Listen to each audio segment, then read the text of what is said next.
choose out of compassion for the sake of this assembly and all living beings, discern the wonderful Dharma will to teach us how to leave suffering, attain bliss and birth and death, and quickly realize non-birth. Cung kính đại đức tận tình, vì thứ pháp hội cập nhật thiết chúng sanh, tinh chuyên diệu pháp luân giáo đạo ngã môn, như há liêu sanh thoát tư đi khổ đạc là tốt chương vô sanh. Homage to the blessed, noble, and perfectly enlightened one. Nam mô Sa Đan Thô Sư Chế Đô Ye A La Hơ Đi San Miao San Phu Tô Xie.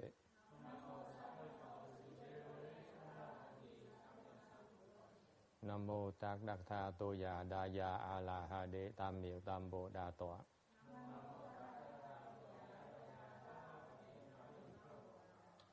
The unsurpassed, profound, subtle, and wonderful Dharma in 100,000 million aeons is difficult to encounter. Now that I've come to receive and hold it within my sight and hearing, I vow to fathom the thus come one's true and actual meaning. Phú sang sân sân vế miao pha, bái chế hoàn chế nan zào yu, wo jin jie wen zhe shou qu, yan jie shu lai zhe shi yi. O Buddhas and Bodhisattvas, Venerable Shenhua, Venerable Bhikshunis, all good knowing advisors, Amitabha. 诸佛菩萨、师父上人、各位比丘尼、各位善知识，阿弥陀佛。Chư Phật Bồ Tát, kính thưa Hòa Thượng Tiến Hóa, kính thưa quý sư cô và quý vị thiện tri thức A Di Đà Phật. Okay, we are, today is the 28th, the last Sunday of August, 2011.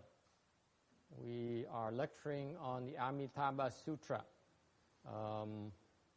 on slide 398 in Rosemead, California.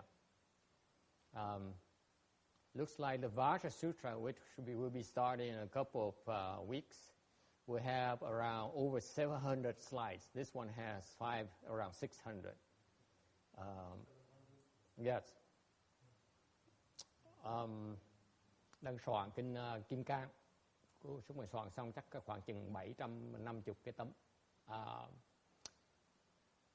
It's time consuming, but it has to be done. Nó hơi bận rộn tí, nhưng đều phải cần làm cái chuyện này. Because if we don't explain it, no one else will. Không giảng thì không ai giảng hết. Name someone who is explaining a Vajra Sutra right now. Nói ai đang giảng kinh Kim Cang cái gì nghe? No one, I guess, except for Master Shenhua. Okay. Today is Pureland Dharma Day. Ngày hôm nay là ngày pháp tịnh độ. And we have just with us, coming back from Oregon, is at the Buddha recitation session. One day, 1 week. 1 week. Of reciting Buddha's name. No, it was mostly meditation. Oh, no, forget it. We're not interested. Có một người đợi từ Oregon với thầy Hằng Thật tu 1 tuần luôn. Tôi hỏi từ niệm Phật là gì? Nó không đi thiền, không có thiền thì khó, tôi chưa tu. We can't handle meditation. Thiền mình chưa thua. But let's talk about meditation anyway, just in case we pick up something new. Để qua thử thầy Phật dạy thiền. So what did you learn the last week so far? Well, there was a lot of lectures about the exhortation to resolve on Bodhi. No, it has to do with meditation. Everyone then was... The whole thing was pretty sort of open-ended. It was summer camp. There were a lot of kids, and Oh, okay. it was a pretty relaxed atmosphere. Not that many people were Like a family I event. don't think, yeah, there were families, and I don't think anybody. Is this Club Med or is it The name is Youth Camp. Buddha Root Farm Camp? Root Farm, Yeah. It used to be a meditation thing. It used to be a Buddha recitation. Is that right, Randy? Master Shuhai used to term it like a Buddha recitation week. They get together in Oregon and they recite Buddha's name all day. Now it become, what is it? Cultural event? Kids event? Oh my God, you have kids? How can you cultivate? Serious cultivators will not have kids.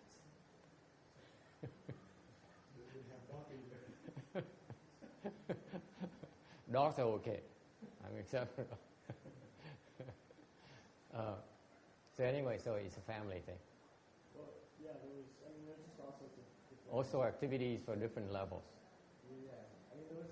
So how much meditation? Do they do like 3 until 12 at night? No, it wasn't like Chanchi. They did the morning service and evening service, and then How many hours of meditation? they had about 5 or 6 periods that were about 45 minutes. 45 minutes? Okay, this is not our temple, so we can't comment on it. It was, the whole thing was, it was designed to be more accessible, and there were, people coming from all kind of different backgrounds. But it was definitely not like an intensive time. So it's unintensive. It's non-intensive. It had a pretty relaxed feeling to it. A lot of people. It's a feeling good kind of cultivation. Yeah, a lot of people were also just socializing and sort of talking. And that's the kind of cultivation for you, honey. Christy, you should go there. You go there and you smile from ear to ear, from morning to evening. When you come here, your face is like this from ear to ear, from evening to morning. You have this grimace in front of your face when you go to our event. You go to these events and you smile and you're so happy. What's the matter with you?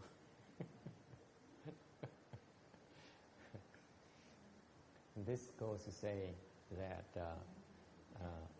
it speaks so highly of you in that when we organize these events and you have crazy people like yourself would go and, hey, John is here, now we can get started. And you can have these people like diehards like yourself go to these events and you cultivate, you follow along, you know how grueling it is. Our events are grueling. It's no feeling good at all. You want to feel good, go shopping, Carol would say.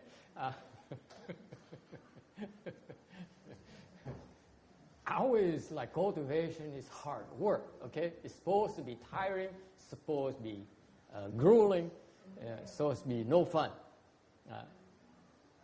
Okay. You feel good, go shopping. Never mind. It's kind of nice. Actually, it's very accessible for what you're saying. The message is very accessible to the family, different levels, including kids to old people, right? What's the age group? Is it from how young and how old? There was a handful, about 5 or 6 kids that were around 7 to 12.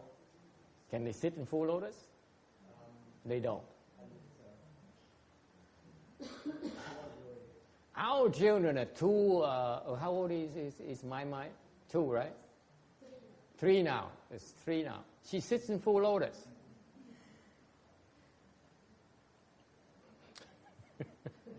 I'm so proud of that. Well, Joseph doesn't count. Just don't bring up Joseph until I do, okay? I need to mentally prepare to talk about Joseph. I'm kidding. Now he's back. Oh my God. No. I panic when I hear Joseph's name. Anyway, so 7, right? And how old?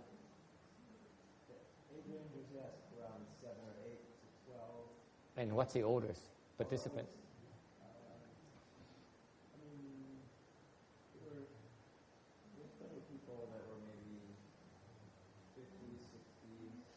I don't know if they We have 7 years old, 80-year-old, 60-year-old sitting all day here. there were probably some older. There were probably some in their 70s. Wow. And how much did you charge for it? It was donation. Donation only? Oh, that's good. Okay. So what did you learn? I guess I enjoyed hearing about the essay that we had, the talk. What did you learn? You enjoy, but I'm not asking about your enjoyment. I don't care if you enjoy. Okay. I know that. Yeah. Thank you, John. John has a guilty conscience. He shows up like once in a blue moon. He walks in. I don't think he remembers me. I said, "Who could forget about you?" Yeah. One thing that stood out. Oh, Mike.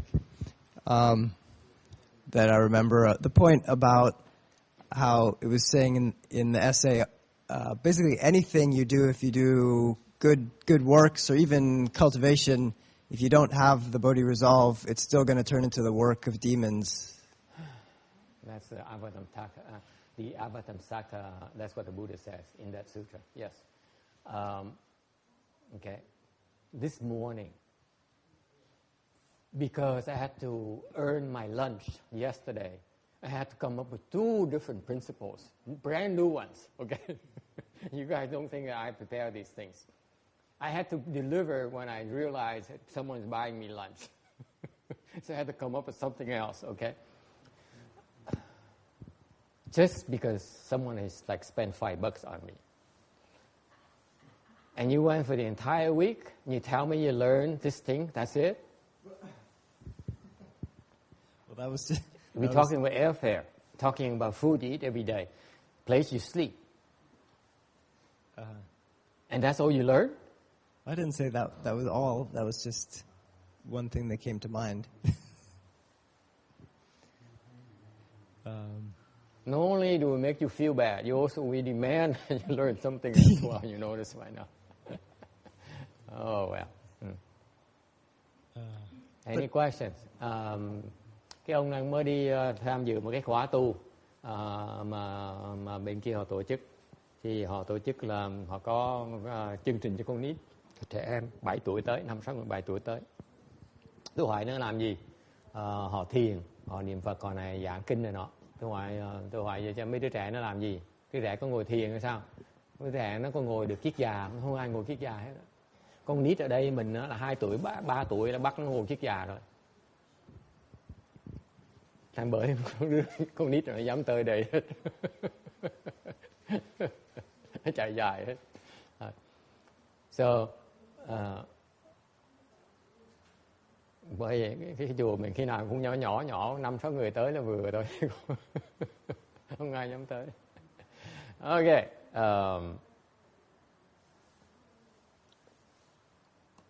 What else did you learn? That's it? No, there was, I'm sure there was a lot of things. There was an interesting story about how Master Shunhua, how they got that place. I don't know if you know this story, that this Native American guy came to Master Shunhua asking to take refuge, and so Master Shunhua immediately stopped everything and did a refuge ceremony that very day. And then the guy asked if Master Shunhua would come up to this property in Oregon and do some sort of retreat, I guess. I'm not sure if I have all the details right. But Master Shunhua then immediately said, okay, let's everybody go up to Oregon, and we're going to do a 1-week Buddha recitation retreat. Yeah, it's called Buddha Root Farm. But this was, nobody knew what the place was or where it was, and everybody was like, why are we going up there? We don't even know where we're going. So they went up there and they did it, and later, I guess, Master Shunhua told the story that Native American guy had brought with him, or either had brought with him this turtle spirit, or this turtle spirit had brought the Native American guy. So it was actually the turtle spirit that was taking refuge. And that turtle spirit was, I guess in the Native American traditions, I don't know which tribes, they have this story that this whole country, America, was called Turtle Island, and turtle spirit was this turtle that kind of, I don't know, looked over the island, and when the white people drove the Native Americans further and further west, the turtle spirit got pushed further and further to the west, and it ended up living on that mountain, because it's called Turtle Mountain.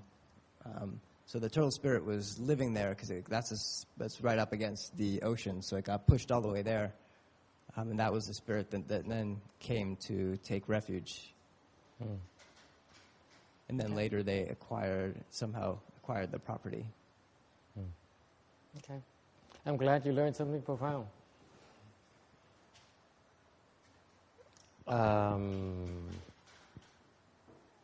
Cái chuyện là cái chỗ Oregon mà người ta của ngài Tiến Hóa người ta cúng là sao, là cái ông về bên người ngoài da đỏ, cái là cái thần rùa đó, ta tới cúng cho ngài Tiến Hóa. Okay. Okay. We on 398. And then what about you went to the CTTB like 2 weeks later, right? What did you learn there? This is our tradition. When you go cultivate somewhere, now you prepare. You better prepare next time around. You should take notes, come back and say, oh, I should impress these cultivators. Okay? Otherwise, we might be laughing at you. So what did you learn the 2 weeks there? Well, at CTTB, I just got a sort of overview of a little bit more of how the place functions, and there's different. It's sort of open. Like if I was just trying to get a sense for how you would practice there. So it's sort of up to the individual, especially if you come in as a volunteer. You can either, there's the university, so if you're taking classes, that's kind of one way of participating. Or you could just be a volunteer and you're working. I was doing some work on the organic farm. And then it's sort of flexible if you're a volunteer, how much you want to cultivate. Or there's the basic, like everybody goes to the morning and evening ceremony. But then you can kind of decide how else you want to participate. And then I was also just... How many Caucasians are there at the city? Let's see, young people my age. There was just a handful of maybe just like 3 or 4 others, and then there may be some other older ones, but not that many. Mostly Chinese, right? Yeah, primarily Chinese. All right. I'm glad you learned something profound as well. Okay. Some people have all the luck in the world. They go on vacation. We have to work here, explaining sutras. Okay, back to 398. 398. Make vows.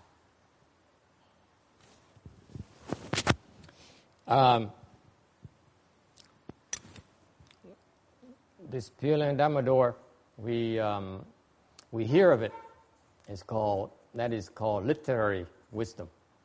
Okay, and from hearing we bring forth a faith and make a vow for rebirth. That's why it's called literary wisdom. 我们现在讲到这个文慧，就是你听到了以后，你会有这个信以及发愿。Nói về văn huệ là văn có nghĩa là nghe thì mình nghe giảng pháp về tịnh độ này, nghe pháp như vậy mình phát cái lòng tin về pháp môn tịnh độ. Tin tịnh độ, tin để làm gì? Tin mình muốn để mình vãng sanh, mình lập cái nguyện để vãng sanh. Bởi vậy cái công dụng của những cái pháp giảng cái pháp tịnh độ này để quý vị phát cái nguyện, phát lòng tin, phát cái nguyện. So the objective of explaining, of transmitting this Dharma door is for you to understand. Tại cái chuyện giảng cái pháp á, nó cái việc đầu tiên hết đó, cái công dụng đầu tiên hết đó, và giảng rõ ràng để cái vị hiểu một cách tường tận cái pháp môn là cái gì. It takes for you to have the proper understanding what the Dharma is about. Okay. 所以目的是要让你们能够有正确的了解，说这个法是什么。So therefore, in our Pureland handbook, this is your job. Have you picked up any chapters yet? Okay, good. You guys should get started on the Pureland handbook.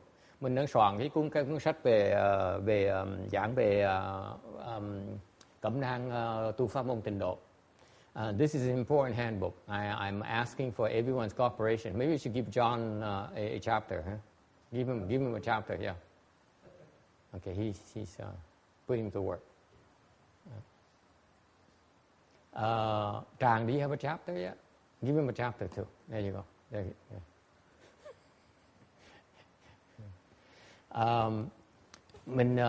We are preparing a Pureland handbook, and this handbook will explain the Pureland Dharma door from your perspective. I will help you, guide you, so that you provide your viewpoint, and then I will guide you in the angle you should be using, so that it sheds more light, more accurate light on the Pureland Dharma door.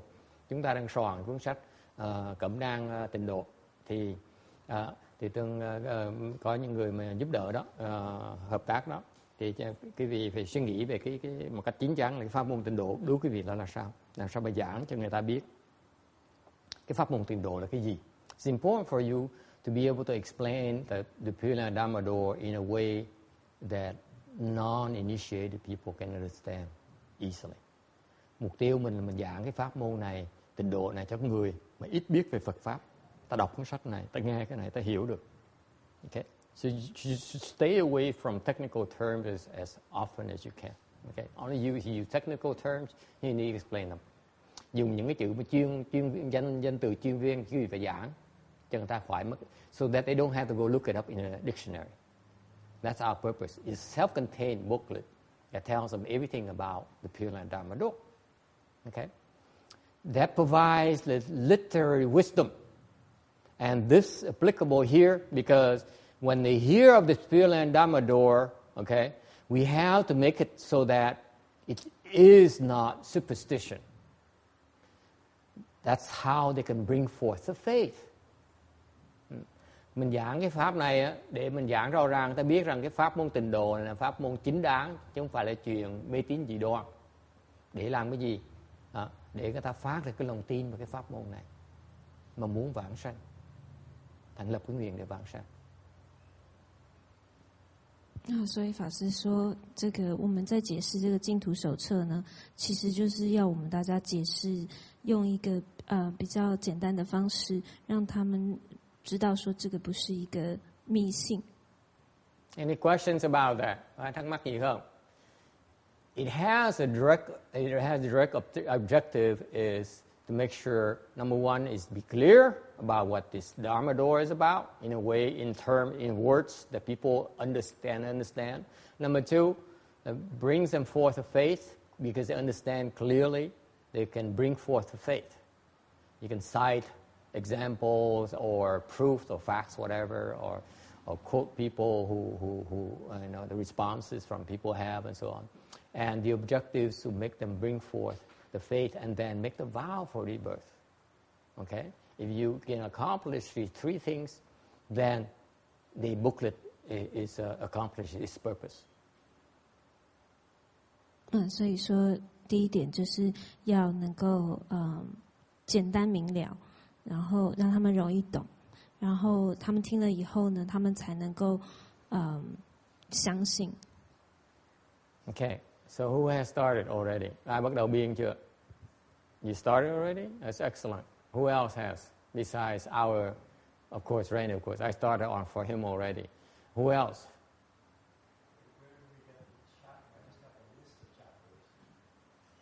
You're supposed to write the chapters. Yes, you are the writing the chapters. I'm being smart now. I'm asking to write, and I guide you in your writing. Instead of the other way around, where I write and you could guide me in my grammar. I'm flipping around. Okay? Please take this seriously, because this is our collaborative contribution in this temple here to explain the Pureland Dharma door. We each has a part in it. Okay? And if there's things where you're stuck, you can ask me in class, because when you ask me in class, I react differently. You ask me on email, I react differently. I have different modes of operation. Okay? So don't be shy. And keep on asking, because my answers vary from day to day. Today I had boba. So, I feel better. So my answers tend to be in a much better mood. I'm kidding. Yes. Any questions about this? Okay. So you make the vow. Okay. And the next thing is that you must have contemplative wisdom. Cái thứ nhì là quý vị phải mở cái tư huệ. Okay. What is contemplative wisdom? Meaning that you are able, the objective is to become single-minded in the Buddha's name, in your recitation of Buddha's name. Now we're talking about practice. So far, literary wisdom is knowledge, and it's easy to achieve. The second part is more difficult. This requires cultivation. Cái văn huệ là quý vị chỉ cần biết, cần đọc thôi, cần nghe thôi. Nó còn dễ. Cái phần thứ nhì là phải tu mới tới được cái tư huệ. In order for you to obtain contemplative wisdom, I will clarify this when I explain the Amitabha Sutra. 2 tuần nữa khi mà tôi giảng kinh Kim Cang, tôi sẽ giảng về rõ về cái phần này hơn, về cái phần tư huệ. It requires contemplation. It requires practice. And it requires single-mindedness. Cái tư huệ là quý vị cần tu, quý vị phải cần chuyên tâm, quý vị phải cần niệm Phật. Okay. And quý vị phải cần quán. You need to contemplate. That's why it's called contemplative wisdom. 法师就说，接下来就是你有了文慧以后呢，你就要有这个思慧。那思慧是需要修行以及而得来的。那它就是说，你能够一心念佛。And in order for you to open your contemplative wisdom, mà quý vị muốn mở cái tư huệ này, okay, then you have to learn to recite, be mindful of the Buddha's name in thought after thought, single-mindedly. 所以你要有思慧呢，就是你要学着怎么样能够念佛，是每一生都是一心不乱。This is a difference between teachers. Cái này là sự khác biệt giữa người thầy.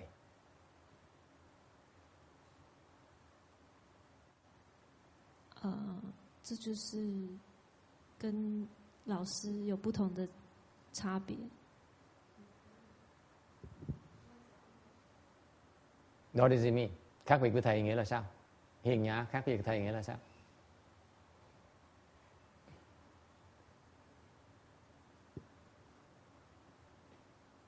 Chàng, khác biệt thầy nghĩa là sao? Randy, what's the difference between teachers in the respect to contemplative wisdom?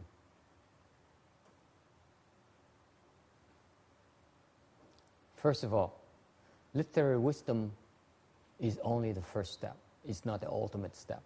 Thứ nhất, quý vị phải hiểu rằng cái văn huệ nó quan trọng, nhưng điều chỉ là mới bước đầu thôi, mới là sơ khởi thôi. Cái mục tiêu là mình phải tới cái tư huệ. The objective is to get to contemplative wisdom. You cannot stop at literary wisdom. Quý vị không thể nào ngừng lại ở văn huệ được. Có nghĩa là quý vị không thể nói là tôi biết rồi. You cannot, meaning you cannot say That's enough. I know already. What you know is not that important. Cái biết nó không quan trọng. Nó biết nó quan trọng vì nó dẫn tới cái quán huệ. The knowledge, what you know is only important in that it leads you to contemplative wisdom. If your literary wisdom is such that it does not lead to it, it's useless. Cái văn huệ nó không nhầm nhỉ. Nếu mà không dẫn tới cái tư huệ. 所以说，文慧只是要带领你去得到思慧的一个步骤而已。What's the analogy, John, between literary wisdom versus contemplative wisdom? It's like this. Literary wisdom is like chewing food, chewing the what's good today. A lot of good food today. I name this one. The watermelon. Okay, bite the watermelon, you chew it, and the juice comes out, the flavor comes out, and then you refuse to swallow it. If you don't swallow, you don't have contemplative wisdom. You don't know what the good is going to really do for you beyond the flavor. The flavor is only the appetizer. The real thing is when you need to swallow it. That's when it does you much greater good. Right? Giống như đồ ăn vậy đó. Ngày nay có nhiều đồ ăn ngon lắm. Thì tôi dò một món thôi. Ngày nay có dưa hấu. Ngày này nóng quá. Dưa hấu ăn được dưa hấu là mừng lắm. Phải anh bác Thân Hương. She's sleeping again.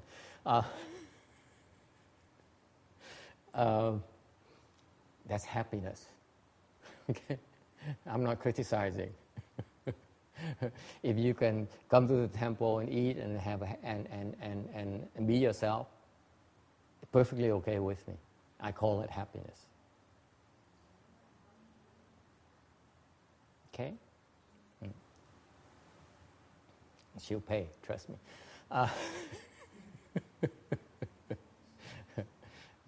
No, I'm kidding. I'm not that cruel.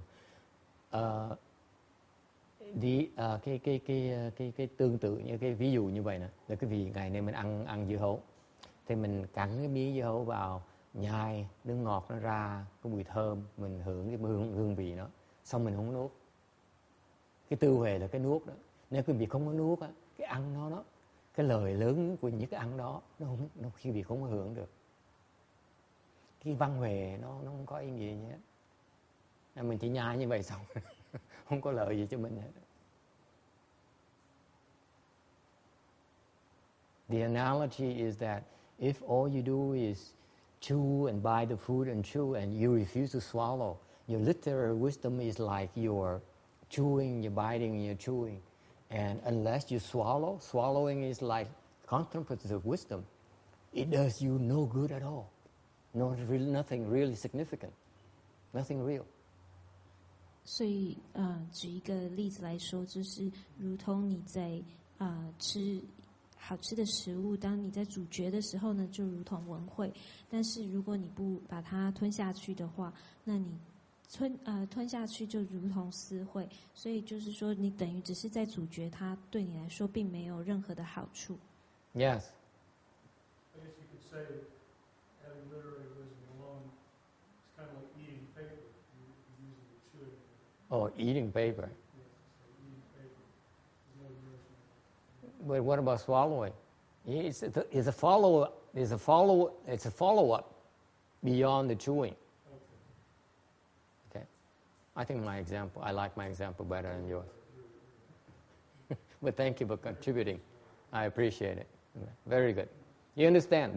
This one leads to the other. That's the whole point here.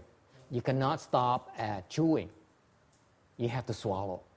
And that's the objective of chewing, is in order for you to benefit from it. Okay?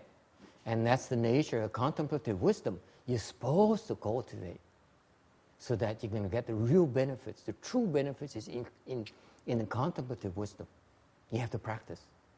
Cái quan trọng như vậy quý vị là quý vị phải tu, quý vị phải hành, chứ không thể nào biết thôi là không có đủ. Okay?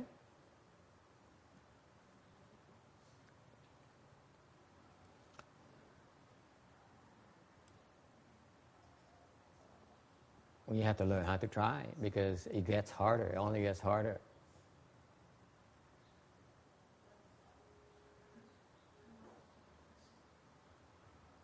Tiếng Anh Tùng mà.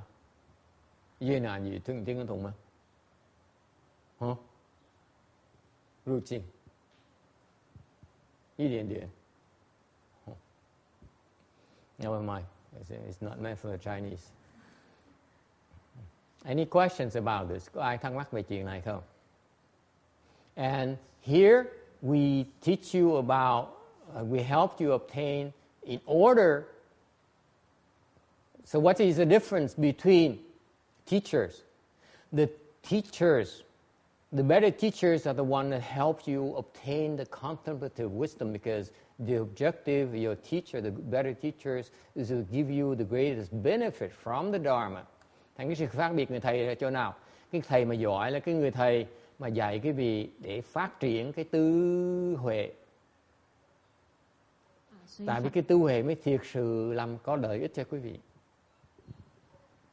所以，老师的差别不同于在于这个，老师呢其实是应该要帮助你得到这个思慧，让你得到比较多的这个受益比较多。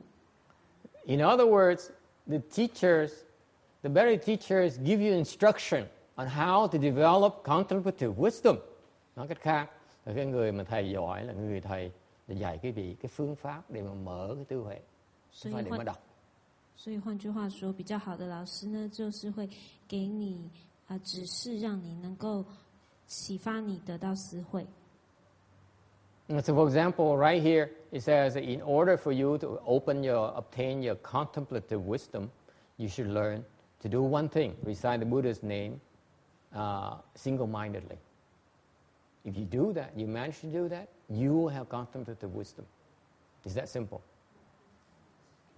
所以在这里 So do not take this as nonsense or as simplistic. It is not. The instruction is very simple. It says, just recite and try to obtain single-mindedness. You have the contemplative wisdom. 所以在这里就讲到说，你念佛，试着念佛，念到一心不乱的时候，你就可以得到这个思慧。Thành ra cái muốn mở cái tư huệ ở đây á, thì cái phương pháp là quý vị chỉ tập niệm Phật. Mà chỉ niệm Phật với nhất tâm niệm Phật thôi ta sẽ mở được cái tư huệ. Any questions? Ai thắc mắc gì không?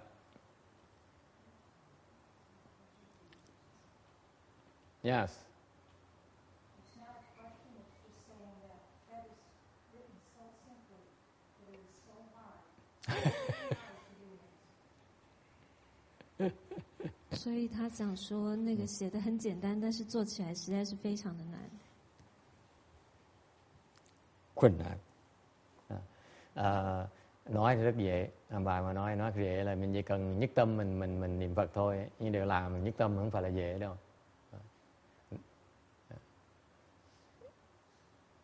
Just like this morning, I gave you 2 dharmas for the price of $5. You gave me $5, you paid for my lunch, so it's $5. I gave you 2 formulas. Now, but you don't understand. It's the same kind of thing. I gave you the framework, but you still need to spend time to think about it so that you see how it applies to your particular individual situation. That's more lunches.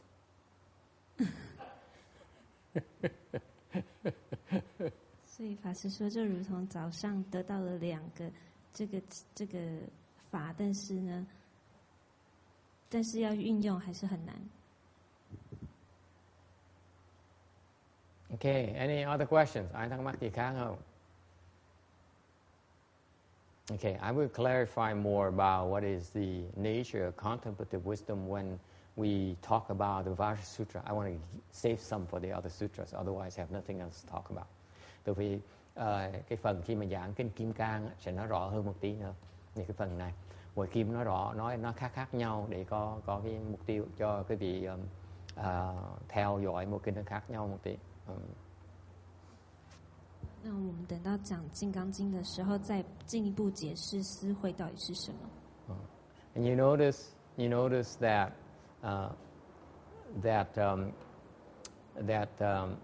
in order to benefit from the literary wisdom, you need the objective literary wisdom is not about knowing.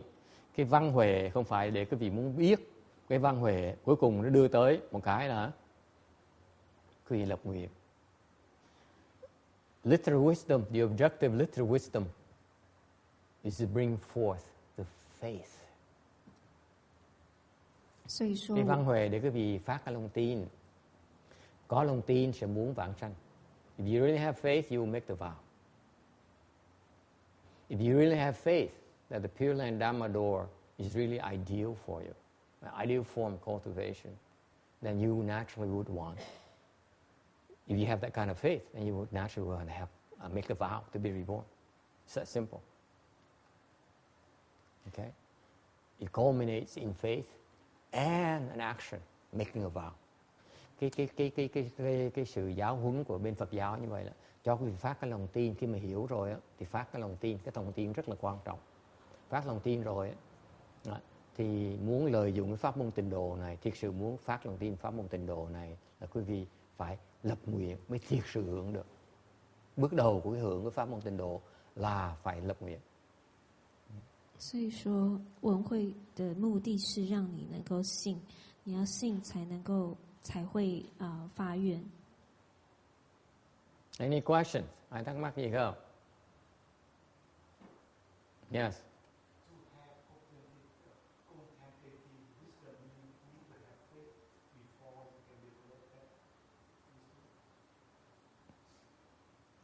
Yes. Muốn có được cái tư huệ thì phải cần có cái lòng tin. Đúng là không? Tôi nói đúng. 所以他的问题是说，有思慧也是需要有信才可以成就思慧嘛？Roberta， 是说对。You agree or don't you agree? Do you agree or not? 问 Roberta， You need to have contemplative wisdom in order, and you need to have faith in order to develop contemplative wisdom.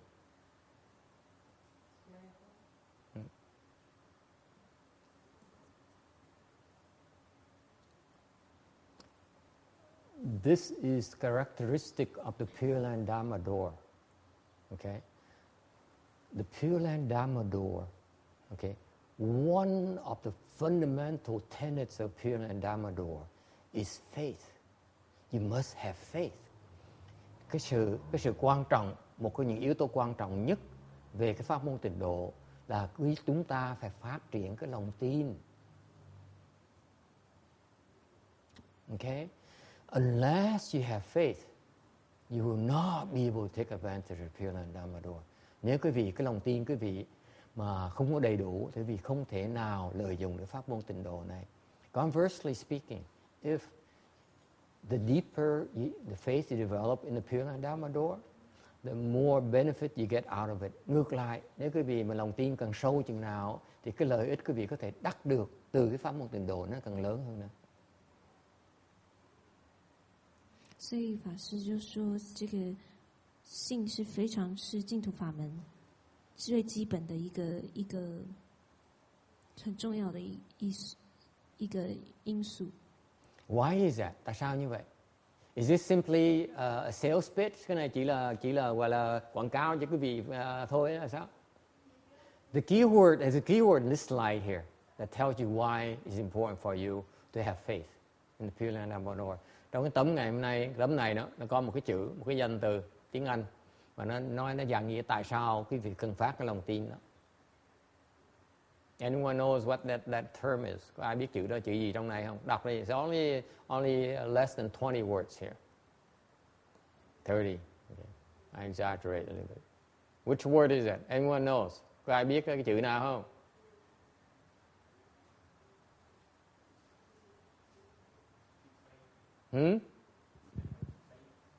Faith, okay. No, it's not faith. So you have 29.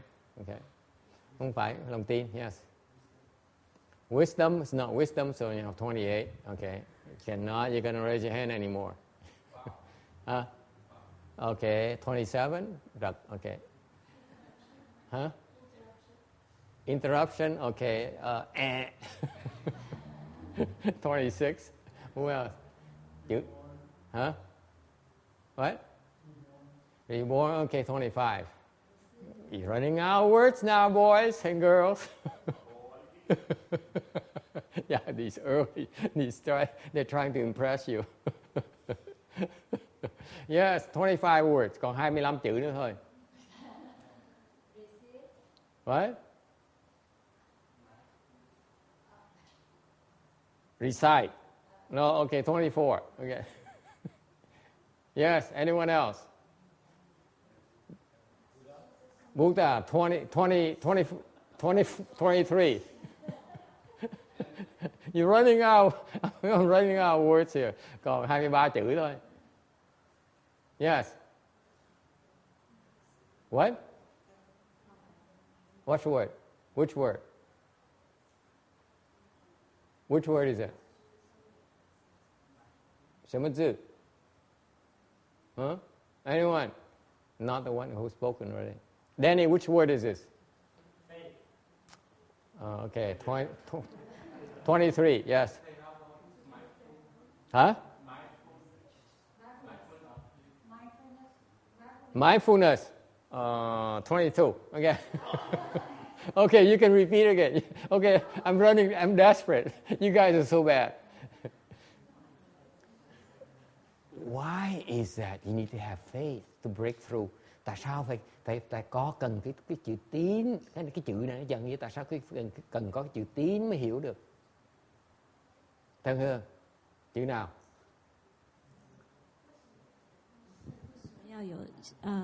为什么要一定要有信？ Yes. If you don't have faith in it, then thinking about it just discourages thought. It's on here. You don't have to make up a new word. Okay. John, the smart Alex. I mean, the smart disciple. Which word is that? Huh? Have? Okay, 20. Okay. Olivia, which word is that? It's only 1 out of 20. Your odds are so high, so great. Look, this is much better than buying a lotto ticket. Which word is it? Chữ nào đây? Yes. Which word? Huh? Vow. Okay, 19. Yes, Amy. Going over the same word. Inconceivable. You have no way of understanding it. That's why you must have faith. Yes. Okay, so can John doesn't require as much faith than Pureland? What do you think?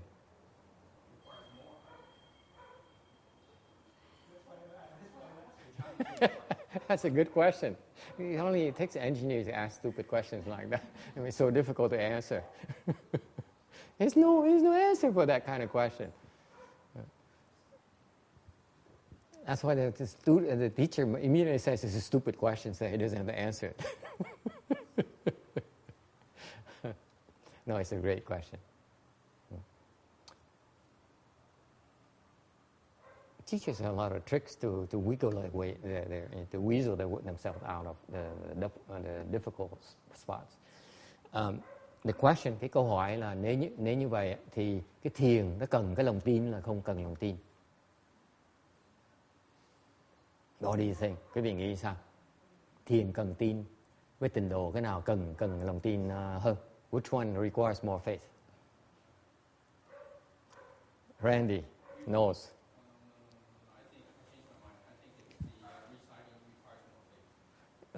Niệm Phật cần nhiều lòng tin hơn. 所以他的问题是说，禅跟净土哪一个需要比较多的信？ Why? Because you're depending on help from outside yourself. Chan is a different kind of a door. It's like a different flavor. You're going to say which one tastes better, salt or sugar. Uh-huh. Depends on the person. Uh-huh. There's no way to say it. Right. Nói tùy người. Janice, what do you think? Who requires more faith? Pureland or Chan? Think. Don't weasel yourself. Don't weasel way out. Don't leave. Stay.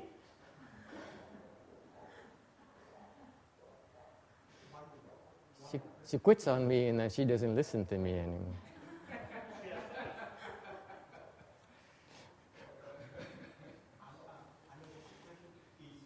Another good question. What can we wait? Can we wait? Can we wait a little bit before we decide it's good or bad? One question, one more question, not good. Is what we have only one kind of faith, or is it different kind of faith? Another good question. Okay. As I said initially, it's a good question. Câu hỏi thứ nhì là có nhiều có loại lòng tin khác nhau ra sao? Okay. There's no answer to this question, the first question. Cái lòng tin, cái sự thiền với trình độ nó khác, nó cần cái nào sâu hơn? Nó tùy. It depends on the person, depends on the level. Tùy trình độ mỗi người. Okay. 所以法师说，第一个问题就是看人，因人而异。Let me put it this way. It depends on the level of attainment. Tại cái trình độ mỗi người nó khác nhau. Okay. However, let me explain to you that a link is the second kind of question. Tôi khó mà trả lời cái câu hỏi đầu tiên đó. Để tôi gom lại với câu hỏi thứ nhì là cái loại lòng tin nó khác nhau chỗ nào. Let me put it this way. Okay.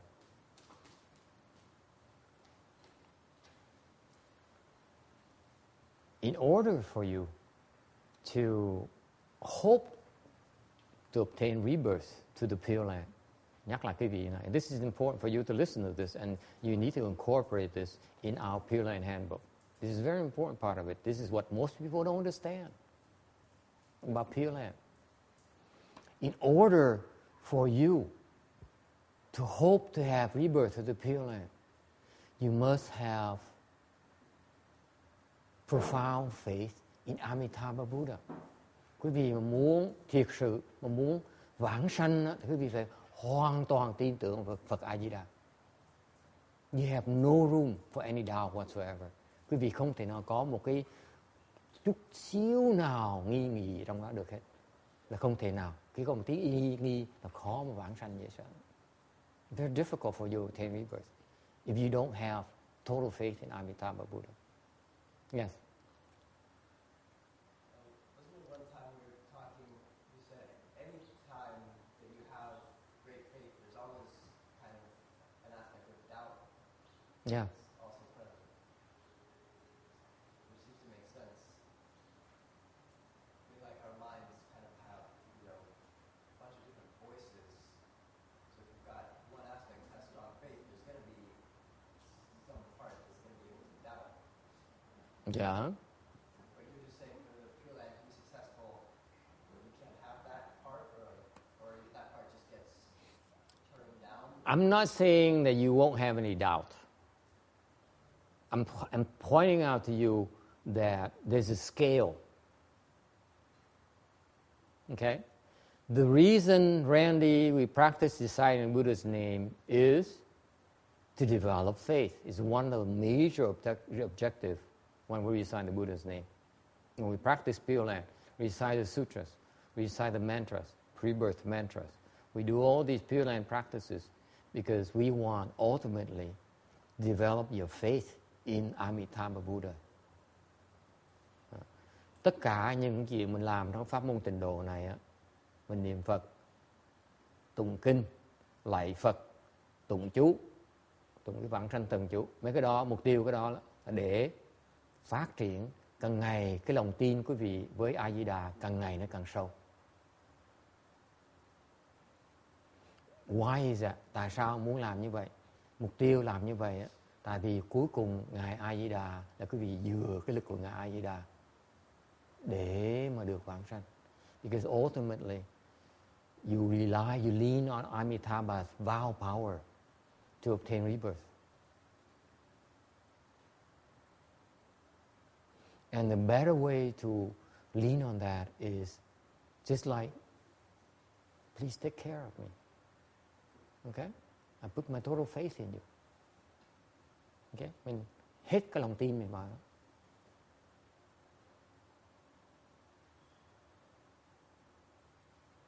Because the nature of the obstruction to rebirth is doubt. It's doubt. Cái cản trở của cái sự vãng sanh quý vị là cái lòng, cái tâm đa nghi, không tin.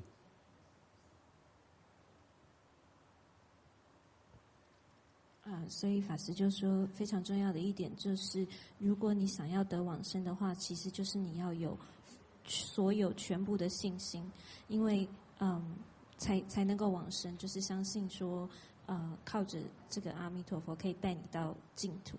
What kind of doubt? lòng nghi chỗ nào? You have endless doubts. Quý vị đủ nghi đủ thứ hết. There's no Amitabha. Quý vị nghi là không có A Di Đà.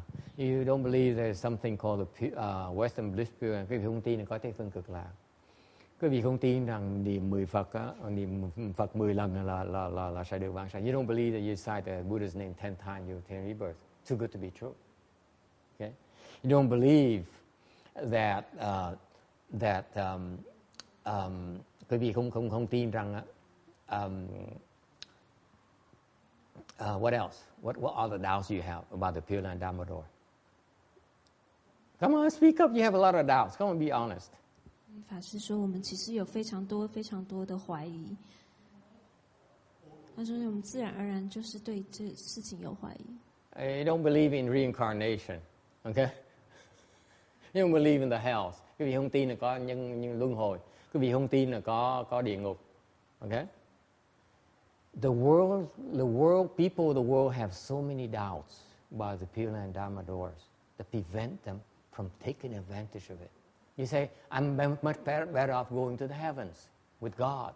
Quý vị nói là tôi muốn sinh lên quả trời với Thiên Chúa, với Chúa Trời. Thế đi chỗ xa đâu có ai biết đâu. You know, I have billions of people believe in God. And we don't know anything about this Pureland Amitabha here. This is real, okay? I talk to God myself. Tôi đã nói chuyện với Thượng Đế rồi. Okay? So, those different forms of doubts are the major obstructions to your rebirth chances. Cái nghi kỳ mà quý vị có trong cái tâm quý vị nó cản trở cái sự vãng sanh của quý vị. Rằng mình tu cái pháp vãng sanh này để mình càng ngày cái lòng tin nó càng ngày nó càng to ra, càng ngày càng bớt cái sự nghi kỵ. So the more we cultivate Pureland, the bigger our faith and the fewer doubts you have. Is that clear? Hiểu chưa? This is why you keep on practicing. Bởi vì quý vị phải tiếp tục niệm Phật. You continue to practice the Pureland Dharma door because it broadens your faith, firm ups your faith. Quý vị phải tiếp tục tu. Tại tu nó làm cái lòng tin mình càng ngày nó càng vững hơn. Thì cái cơ hội vãng sanh mình càng ngày nó càng lớn hơn. The deeper your faith, the bigger your chances for rebirth. Is that clear? 所以我们在这边修行净土，就是说，你修的越多呢，就是让你的这个信能够越深，而这个怀疑呢，能够越来越少。So we talked about the Pureland Dharma door is that you need to deepen your faith in Amitabha Buddha. Thành cái pháp môn tịnh độ là cái pháp môn mà để chúng ta phát triển cái lòng tin với Phật A Di Đà. No one else, just the Buddha. So only have faith in one Buddha called Amitabha Buddha. Quý vị chỉ cần tin vào một cái người tên là A Di Đà Phật thôi. Mà Ngài sẽ tới, mình tin Ngài sẽ tới giúp đỡ mình. Okay. By the way, our Pureland Dharma door hinges on that. It hinges on His help. Nói thiệt quý vị, cái pháp môn tịnh độ của chùa mình là dựa vào cái cái lực của Ngài A Di Đà để giúp chúng ta vãng sanh. Because only He can do that. I can't. That's the truth. Okay. Tôi đâu có làm được. Có Ngài A Di Đà mới làm được cái chuyện đó thôi. A Di Đà mới đem quý vị được về Tây phương Cực Lạc thôi. Only Amitabha can bring you back there. Look at me. I can't lift the car. Tôi đâu có nâng được chiếc xe lên đâu. I'm limited. We rely on Amitabha. We have faith in Amitabha. Đặt cái lòng tin vào Ngài A Di Đà Phật để Ngài giúp mình.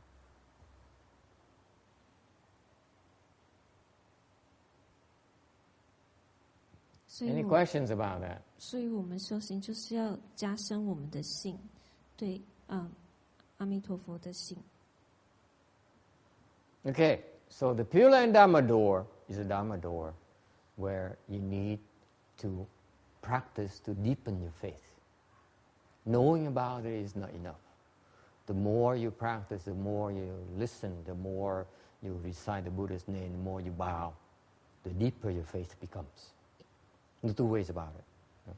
Càng ngày càng niệm Phật, càng ngày càng tụng kinh, càng ngày càng lễ Phật, thì càng ngày cái lòng tin quý vị nó càng to ra, nó càng thâm sâu hơn. So far, so good? Are we clear on this? Okay. You cannot stop practicing. Không thể nào ngừng, không nên ngừng tu. Okay. You keep on improving your faith. Càng ngày mình càng tu thêm, để cái lòng tin mình càng ngày nó càng sâu thêm. Is it clear? Okay. What about chan? Thiền là sao? You also need to have faith in chan. Quý vị phải cần cái lòng tin bên thiền nữa. It's a different kind of faith. Lòng tin này nó khác. What do you need to have faith in chan? What? The pain will go away. Yes. Muốn tu thiền là mình tin rằng trước sau cái đau nó sẽ hết. Cái đó rất đúng. Fundamental, you need to have that faith. Phải cần cái lòng tin nó rất là đúng. What else? 法师问说，所以相较之下，修禅的法门，你要有什么样的信念呢？ We know we are very clear about our priorities, aren't we, John? What else in life? Yes. What else? Yes. Says I can sit for very long. Okay. Yes. So that you can reach the certain somebody level that you can be enlightened. Mình có thể giác ngộ được. We can be enlightened. 所以他们说，比如说可以脚不痛啊，或者是可以坐很久，或者是可以觉悟。There are three things you need to believe. Number one, you need to believe that the pain eventually stops. Did you explain that? Oh, okay. And then you believe that, what's the second one? That you can sit for very long. You believe that, and so you become enlightened. What else can you believe in? You need to believe in. Faith in your teacher's teaching. The first three boils down to number four. The four is the bottom line. You must have faith in your teacher. 第四点是你相信你的老师。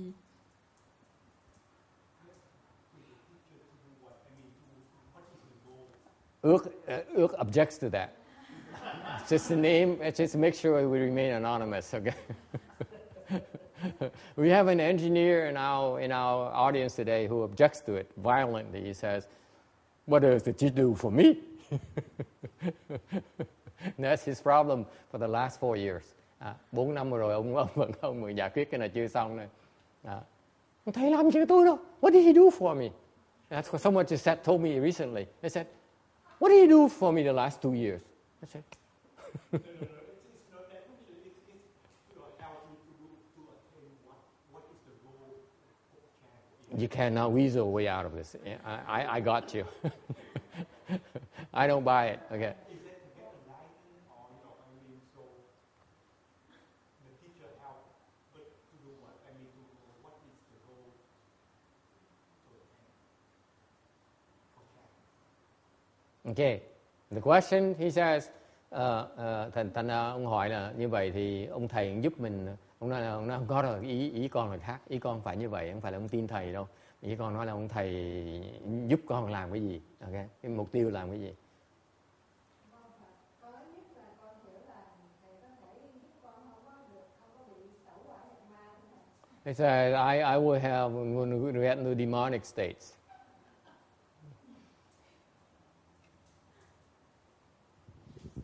他说他相信说不会走火入魔。You think it's funny? No, it isn't. This is what troubles a lot of Chan practitioners, demonic states. Cái chuyện tẩu hỏa nhập ma, chuyện thông thường hơn quý vị tưởng, nó rất thông thường. Tu thiền tầm bậy sẽ bị tẩu hỏa nhập ma. You don't practice Chan properly, you enter demonic states. Okay, what else? To break through our ignorance. What? To break through our ignorance, that's the goal. The teacher helping us. The bottom line in Chan is that you must find a teacher and place your faith in your teacher. Muốn luyện thiền, cái người mà I'm talking about people who have Chan aptitude, cái người mà có căn cơ thiền đó, they must have faith in the teachers. Phải có cái lòng tin với người thầy. Okay. Yeah, I'm coming. Yes. What do you want? So that with the help of the teacher, so that I can attend our heart or moving up to the second level, or that the goal. You have faith. You hope. You have faith in that your teacher will help you break through your ignorance. Because what the nature of our existence is that we are blinded. We don't know what's holding us back, or we have no clues as to how to break out of our confusion.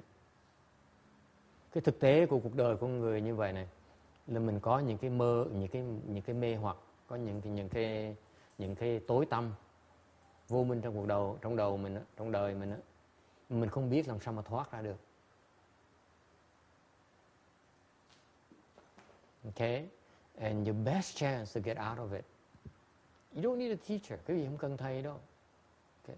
But with a teacher, your chances of breaking out your ignorance is much better, much higher than without a teacher. Nếu không có người thầy, quý vị muốn thoát ra khỏi cái sự vô minh của mình, nó khó hơn là có người thầy.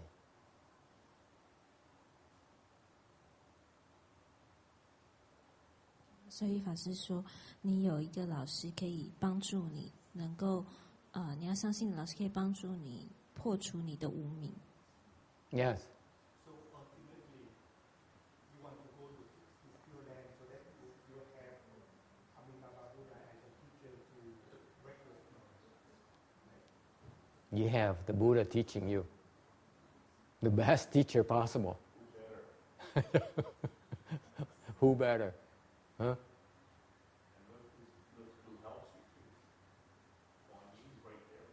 Yeah. And only Amitabha, you have one, you have Dashichu, you have all these bodhisattvas, all these arhats, all these high-level cultivators with you. It's an incredible environment. Under the supervision of someone called Amitabha. It's not bad. Okay? So, but when you do chant,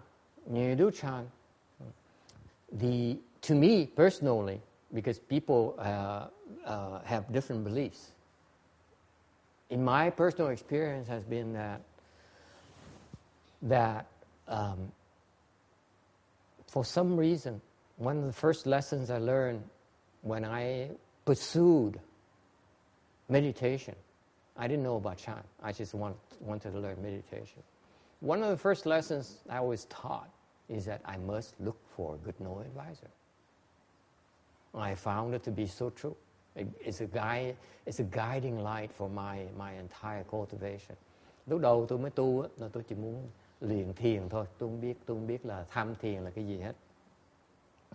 Thì and this is what makes me so grateful to my teacher. Cái này làm cho tôi rất đội ơn thầy tôi. Những cái bài học đầu tiên tôi học, tại vì người thầy, quý vị hiểu như vậy, cái người Bồ Tát đó, chúng sanh mà đòi cái gì Bồ Tát sẽ cho này. Remember, the Bodhisattvas, if you ask for things, the Bodhisattvas give them to you. Maybe not in the ways that you realize given to you, but they give it to you. And after all these years, I realized that for me to make all these sacrifices, personal sacrifices, to go, my objective is to learn Chan, then one of the first few lessons that I was taught from Master Shinhwa is that look for a teacher. Thành ra khi mà tôi bỏ hết tất cả cái cuộc sống thế tục để mà xuất gia để học thiền thôi, chứ không phải để mà giác ngộ là gì hết. Tôi không có muốn giác ngộ, tôi không muốn thành Phật, không muốn gì hết, tôi muốn học thiền thôi, muốn học chơi vậy thôi. Thì một bài học mà quan trọng nhất mà ông thầy tôi dạy là phải đi kiếm thầy. After he taught me the lesson, he died. Sau khi ông dạy tôi bài học xong ông chết. So I spent the next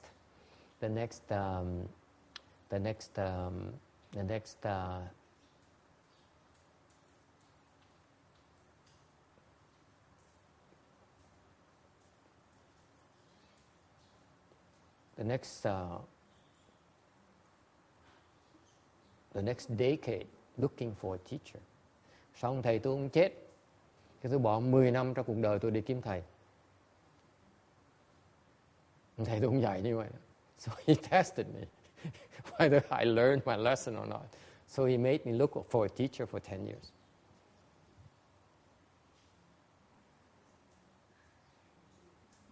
Mười năm trời tôi đi tòng sư.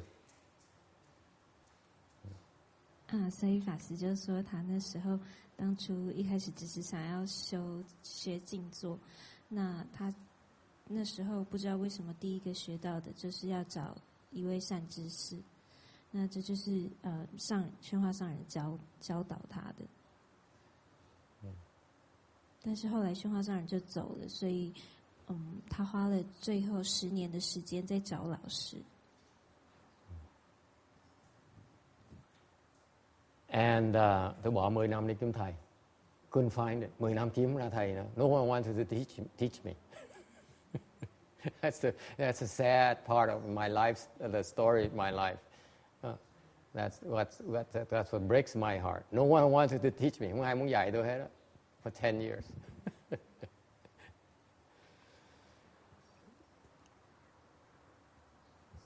对啊，但是因为没有人愿意教导他。Then what happened? Chuyện gì xảy ra?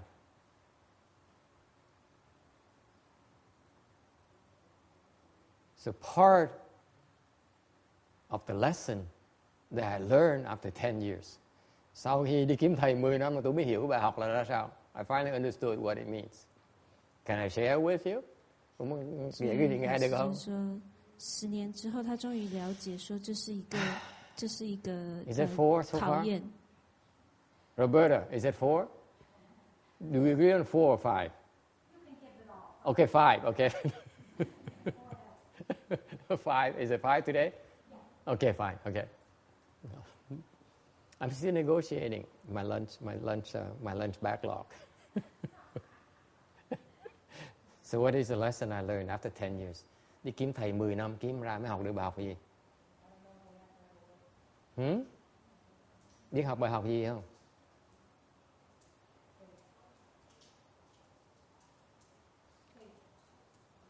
A good teacher never quits on his pupil. Cái người thầy mà giỏi á, không bao giờ bỏ học trò mình hết á. He's been teaching me the last 10 years.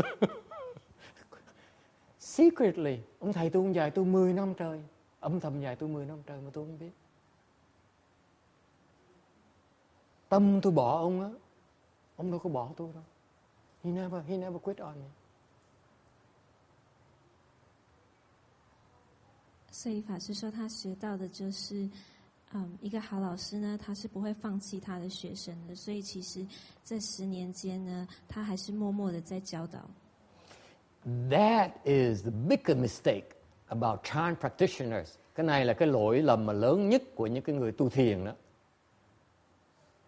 là bỏ cuộc, they give up, 也是说， they quit. 修禅的人呢，最大的错误就是他们放弃。Any questions so far? Ai thắc mắc gì không? Yes. Too bad. She says, speak louder. I said, too bad.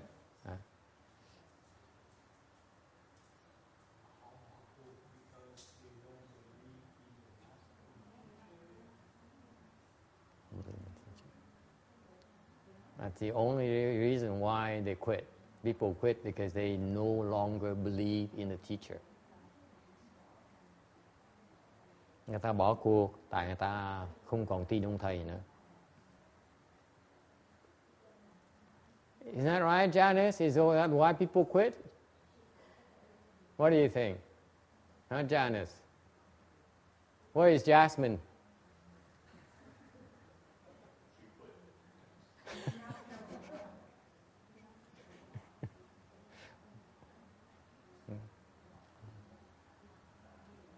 So the teacher has to deal with crisis of confidence. Isn't that right, Janice?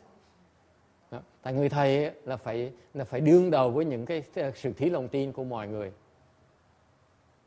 You don't have faith. You don't have enough faith. Quý vị thực sự không có tin thầy thế nào.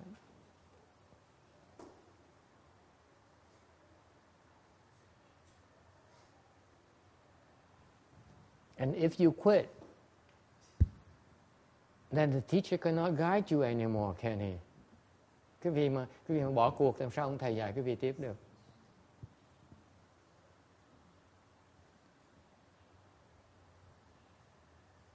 Yes. So faith in the teacher and versus faith in the Amitabha Buddha, which one is more difficult? Depends on your objective. It's not necessarily mutually exclusive. How do you have faith in Amitabha Buddha? How do you have faith in Amitabha Buddha? Câu hỏi thầy, cái sự khác biệt giữa cái lòng tin với A Di Đà Phật với lòng tin với người thầy bên thiền nó khác nhau chỗ nào? Tôi hỏi làm sao quý vị phát ra lòng tin cho người A Di Đà Phật? Randy, how you develop faith in the Amitabha Buddha? I think my faith came from Master Shunyata. I have faith in him, and then he's the one that said, "You better go there. That's the only place for you." So that's really what when I think back on it. Same exact thing. The end goal is different, but it's the same exact process. You must have faith in your teacher. I was being polite. Who taught you to believe in Amitabha Buddha in the first place? Huh? Must I spell out the name? How dense can you be? I was being modest. And this guy has to ask. I cannot believe it. How dense can you be? Huh? Cái vị tôi cười dễ sợ. Hỏi tôi là làm sao mà tôi hỏi là làm sao mà có sự phát triển cái lòng tin với ngài A Di Đà Phật bây giờ. Thì tôi mới hỏi một người đệ tử ngài Tiên Hóa, làm sao ông phát được cái lòng tin của ngài A Di Đà? Ông trả lời là tôi tin ngài A Di Đà Phật là tại vì ông thầy của tôi ngài Tiên Hóa đó biểu tôi nên tin ngài A Di Đà Phật. Tôi tin ngài A Di Đà Phật. Tôi hỏi lại học trò tôi, ai dạy cho con tin A Di Đà Phật vậy? Sao mà con đần độn dữ? Làm tiền thì giỏi dễ sợ lắm. Chứ còn when he makes money, comes down to money, he's so smart, so sharp. I ask him a question about money, he knows. Yes.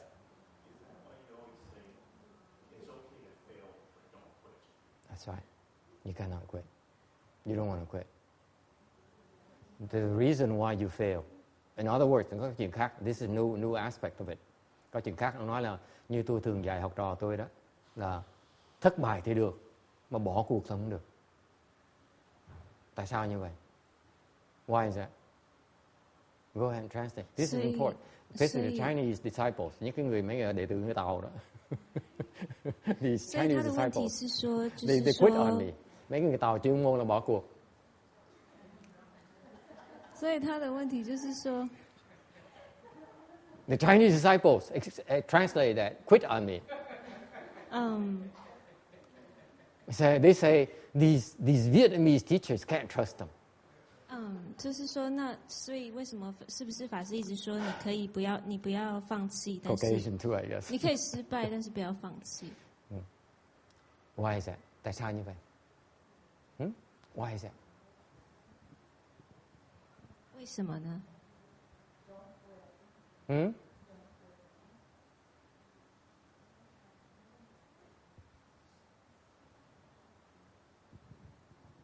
I forgot already. I knew what the answer is, then I forgot. Maybe it's the boba that Jimmy gave me.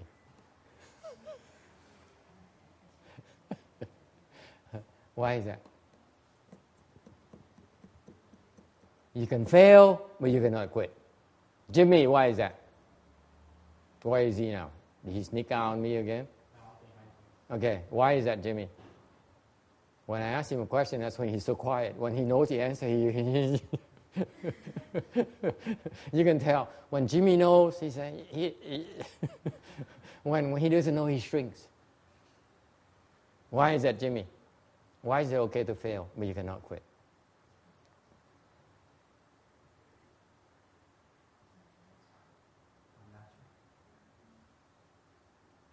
Tại sao mình có thể thất bại, mình không thể bỏ cuộc?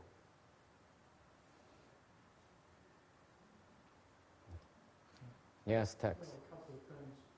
If you fail, you're still engaged in the process. And your mind, your intention is still the same, even if you fail. If you quit, your intention is gone. No longer intended to it. Okay. Vẫn còn có cơ hội thứ nhì. Yes. If you fail but don't quit, I mean, it makes you stronger. If you quit, then you're just progressing. Okay.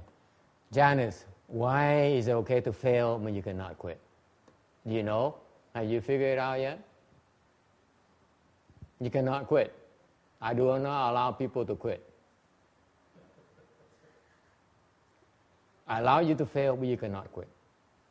I'm willing to pay the price for you to fail. I'm willing to pay the price for your failure, but I do not willing for you to quit. Why is that? What? Louder! Nếu mà bỏ cuộc không học được bài học. Why did you quit then? You don't want to learn? Okay. Yeah. Thưa bạn, thầy, sau mỗi lần thất bại thì mình có những cái bài học nhất định để mà mình rút kinh nghiệm, để mà practice better lần tới. Thì không phải sớm muộn gì mình cũng sẽ thành công, còn nếu mà mình quyết tức là mình bỏ cuộc, mình hoàn toàn không có cái chết để mà This is the secret. Cái bí mật ở chỗ này. I don't mind sharing you the secret. Why you must fail? Because I make you fail. That was a secret.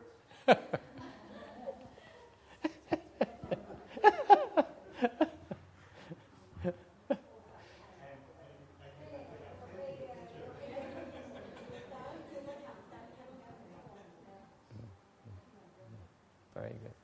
Giỏi. Why is it okay to fail and not quit, Danny? Have you gotten that part, or are you busy working? Don't run away. Don't run away.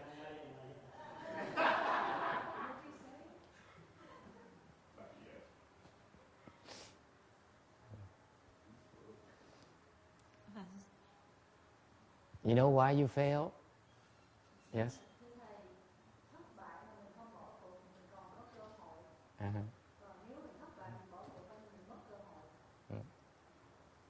Same exact thing. Okay, you thinking of the same. Yes, Roberta. Failing is part of the learning process. You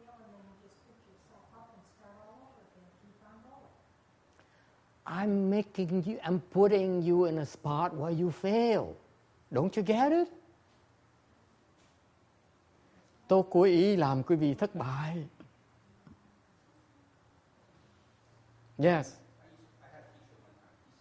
He told me that you'll never learn from your successes, but you'll always learn from your failures. Why is that? It's because we analyze our failures and then we keep thinking about it. We eat at it. So when we have success, it's like, we don't think about it anymore. So I think the failure is a learning process. It eats at us. Yes, Lam.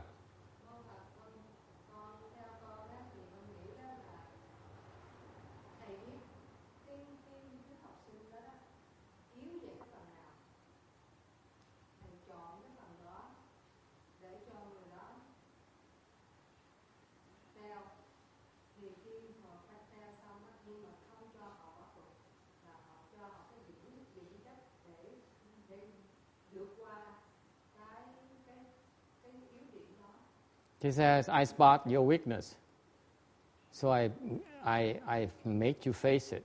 If you quit, you never be able to overcome your weakness. It's called surgical strike. It's precision. That's why you need a teacher. Quý vị cần thầy vì vậy, người thầy cho quý vị những cái việc làm quý vị sẽ thất bại để mà sửa cái khuyết điểm của mình. Đó là bí mật của người thầy.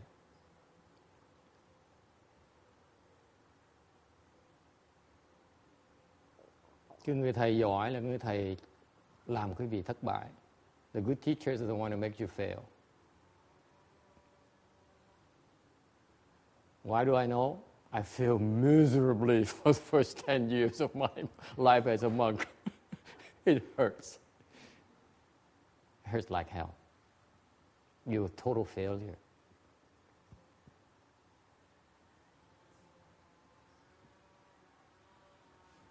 And Chin Xiang said,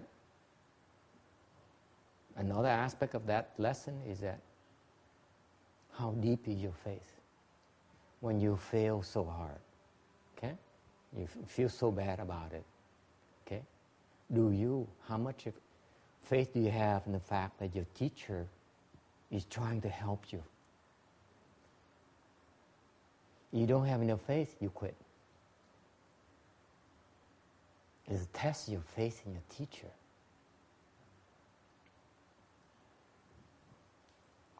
Yes. It also tests your sincerity too. Yeah, sincerity, what she said, yes.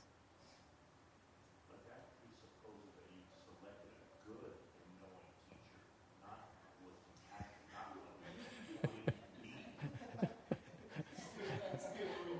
not John Lin. Okay, that's his name.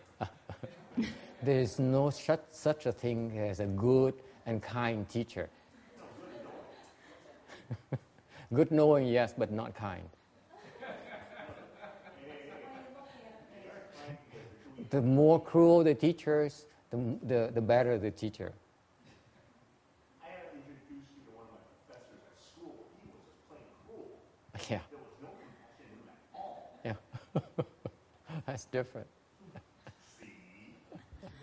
法师就说，为什么你们会失败，就是因为其实是你的老师让你们让你们失败，让你们经过这个学到东西的这个 experience。 Any questions? Ai thắc mắc gì không?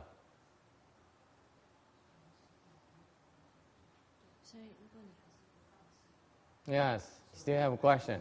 Going back to the literary wisdom and the compensating wisdom, I think the basic thing is still have to have faith and then kind of branch out. But it's still basically you only have wisdom when ready. And practice and a lot of things.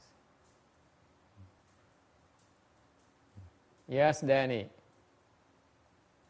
So when you are facing a challenging situation, that's when you apply your collective wisdom. You what? Repeat that. Repeat the question. That when you are facing a failing situation, that's when you can apply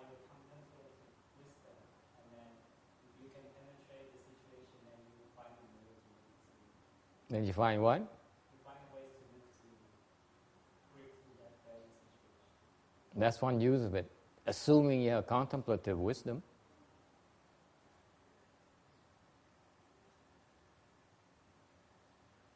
I can tell you have no contemplative wisdom yet. So you can try to apply it yourself personally. You won't be able to fix it.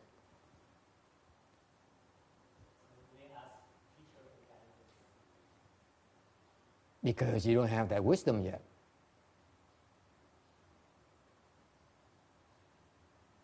You think you have it? No, you don't.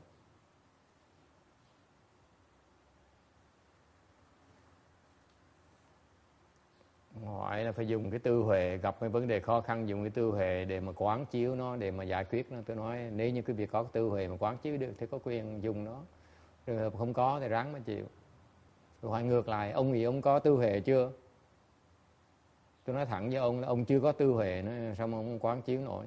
Ông quán chiếu đến cái cuối cuộc đời ông cũng giải quyết không nổi nữa. Đâu có tư huệ đâu mà giải quyết được.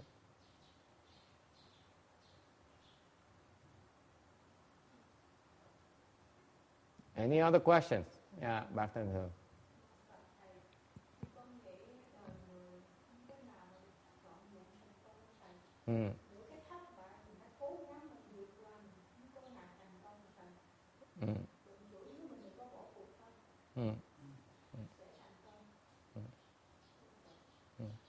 So you will fail. We will come up to things that are beyond us, and therefore we fail. So the critical thing for her own life's experience, that she believes that you have to keep on trying. You cannot quit. Okay, more than that. I learned it very rough from my teachers. That's why, consistently, every time I learn something new, big, I have to fail first. Tại cái kinh nghiệm tôi mà tu hành đó, mười mấy năm trời rồi đó, 16-17 năm này á, mới mà những bài học còn quan trọng chứ mà tôi học á, tôi phải thất bại trước tôi mới học được.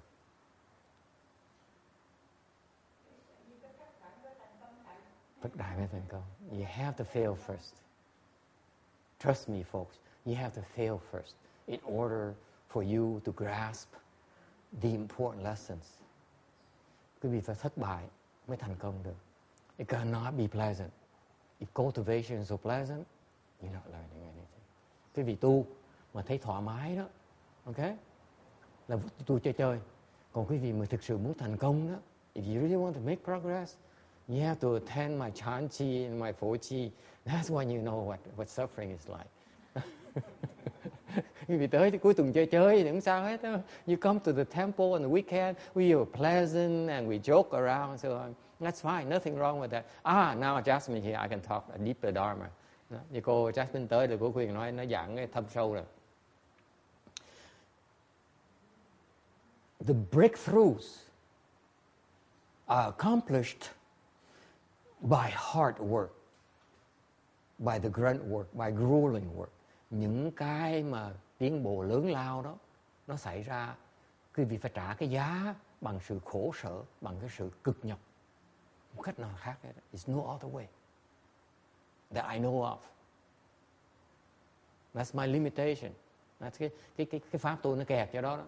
I do not know how to teach you and be pleasant at the same time. Tôi không biết cách nào mà dạy quý vị, giúp đỡ quý vị mà làm quý vị thấy thoải mái sung sướng được. Tôi không biết rồi. I have to make you cry. I have to make you suffer. I have to make you want to quit. Tôi phải khuyến khích quý vị khóc. Tôi phải khuyến khích quý vị khổ sở. Tôi phải khuyến khích quý vị bỏ cuộc. Hoping, praying to God that you will not quit. It's beyond me. Tôi hết sức rồi. I remember Jimmy for a while. Jimmy was working very actively for me. I don't know if Jimmy is still around. Don't say anything. As long as I don't see him, I can speak freely. You see. There's a while where Jimmy was working very hard. I was depending on Jimmy for a lot of things. Có một thời lúc ông Jimmy tới chùa, ông làm đủ thứ chuyện hết đó. It was from A to Z. I came in the morning, Jimmy is there. I leave in the evening, he's still there. Okay, and he worked very hard, and then I became dependent on him. So then one day I decided I should get rid of him.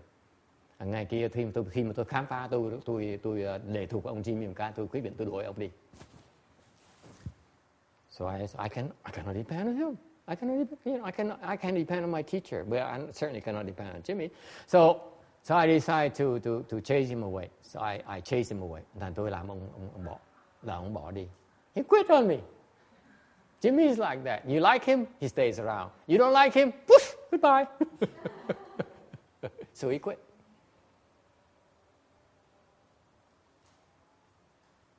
Okay? And he quit for how long? Let's see. For a year. Like over a year. Is that right, Janice? Janice keeps track of these things.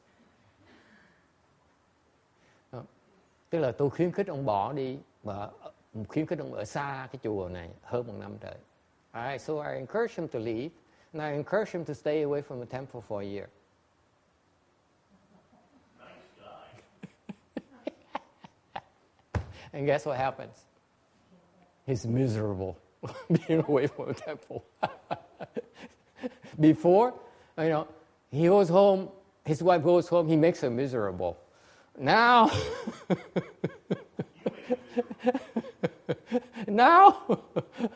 now he stays away, and he's so miserable because he misses the temple.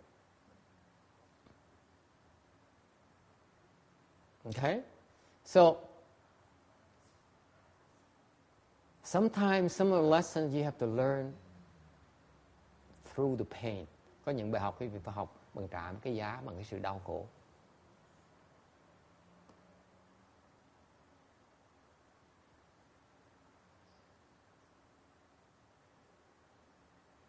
Okay? Do not be afraid of the hardship. Do not be afraid of the lack of sleep. Do not be afraid of lack of food. Đừng có sợ là mệt, đừng có sợ là khổ, đừng có sợ là thiếu ăn, đừng có sợ thiếu ngủ. This is our San Jose Dharma, by the way. Đây là cái pháp San Jose của mình đó. We brought 4 kids along, 4 terrible kids. Let me tell you. 4 horrible kids, you ask me. They come to the temple, they frighten me. Why? Because I know if I keep them much longer, all my nuns will quit on me. Mấy 4 đứa đó tới đó. Mấy sư cô là sắp đã đảo tôi tới nơi rồi. Okay. They're starting a revolution. Gaddafi, they call me Gaddafi. Okay. So I knew that I couldn't last much longer. So what did I do? Someday someone saved me. Someday one of my disciples asked me, "Can I bring my nieces and my nephew to San Jose?" I said, "Ask why." He said, "Because they have nothing else to do this weekend." I said, "Oh my God, this is just I need." Có người đệ tử tôi mới tới xin năn nỉ tôi, khều tôi nói thầy cuối tuần này đi San Jose, đợi tới 2-3 ngày trước mới hỏi đó, chứ không phải tử tế gì đâu, gọi là xiềng tôi, còng tôi lại đó. Tại sao? Tại cuối tuần này không có chuyện gì làm, tôi mới nhỏ ở nhà có chuyện gì làm hết đó. Thành ra giống như là thầy muốn con đi với thầy thì con phải để con đem theo mấy đứa cháu của con. So this disciple of mine tricked me and she said, "You want me to tag along with you? You better allow me to bring my nieces and my nephews." So I said, okay, I'm weak. But little did she know. Để tôi đem đi như vậy, không ngủ này, mệt mỏi này, okay, gò bó này. The children are faced with hardship, lack of sleep, lack of comfort, restraints, okay? And it brings out perspective about life on them, that after the whole San Jose trip, they have major transformations. They have different outlooks. Cái khổ sở, cái cực khổ, cái mệt mỏi đó nó làm cho 4 đứa đi nó đổi. Cái buổi chiều đó khi mà từ San Jose trở về, tôi thấy tôi đổi ngày lúc đó, cái buổi chiều đó xong, khi mình xong rồi, tôi thấy tương lý nó khác. I saw 4 different kids at the end of that day.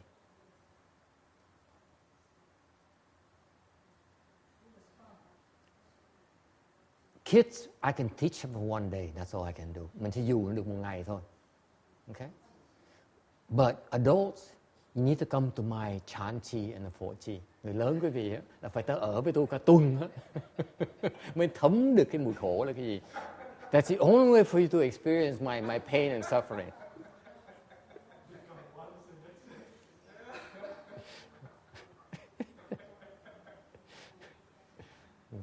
Is that clear? That's why the chanchi are the one where the bodhisattvas and the Buddha are really watching the participants. Quý vị biết một cái thiền thất của mình đó, là Phật Bồ Tát đang quan sát ai đang tu hành ra sao. Because that's how they spot the future Buddhas. Họ nhìn những cái người tu thiền thất đó, ngồi trong thiền thất qua thì cái người thành Phật trong tương lai là ai. Phật Bồ Tát tới coi.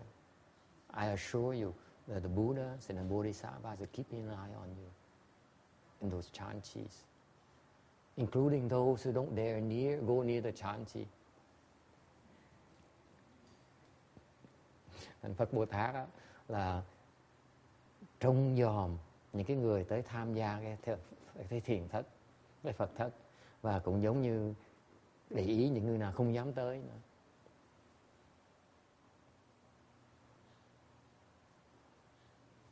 Okay, any question? Ai thắc mắc gì không?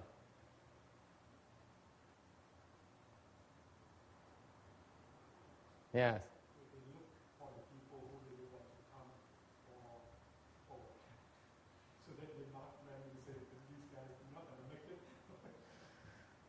Let me rephrase your question. For those people who come and participate, try their best, they receive help. Cái người mà dám tới tham gia cái thiền thất, cái Phật thất đó và chịu đựng, chịu cực, chịu khổ đó, quý vị biết không? Phật Bồ Tát tới giúp quý vị mà quý vị không biết. Họ tới giúp quý vị. They resolve your problems for you. Họ gỡ mấy cái nghiệp chướng cho quý vị. Okay? They guide you to open your wisdom. Họ mở cái huệ cho quý vị mà quý vị không biết. Họ khuyến khích quý vị tu tiếp mà quý vị không biết. They encourage you not to quit. You don't even realize it.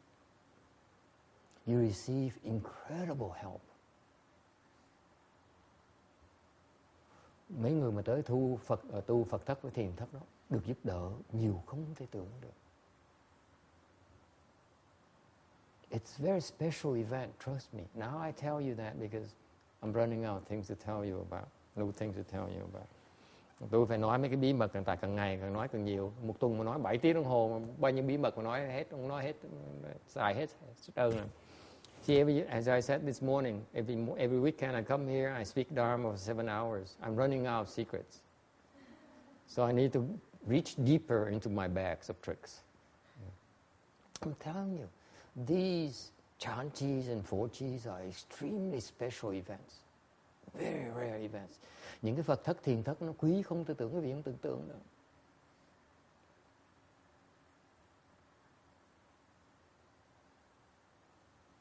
Yes.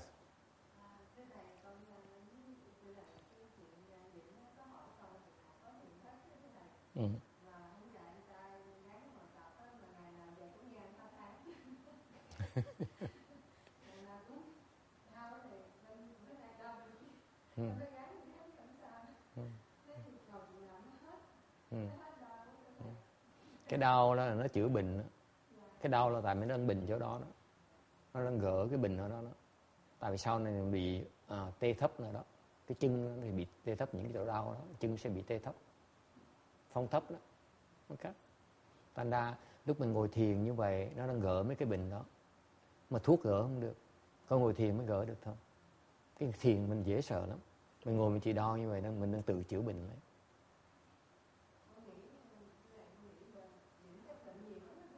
Đương nhiên rồi.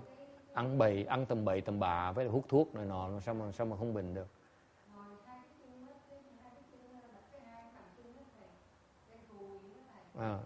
Không sao, bữa nào nó trắng lại, không sao. Chân đen là tốt. Ổ hải cũng ướt thôi, chân nước cũng đen thui rồi. Sao nó trắng bóc lại. Thoát tới ướt, have him thoát tới ướt. Okay. Any questions? Olivia, did you get that in Vietnamese? You got that? You have to practice. It's hard work. And that's how you break through. Our Dharma is about unfolding your wisdom. It's not my wisdom, it's your wisdom we're talking about. Unless you unfold your wisdom, you cannot help your sister, you cannot help your mother. Okay?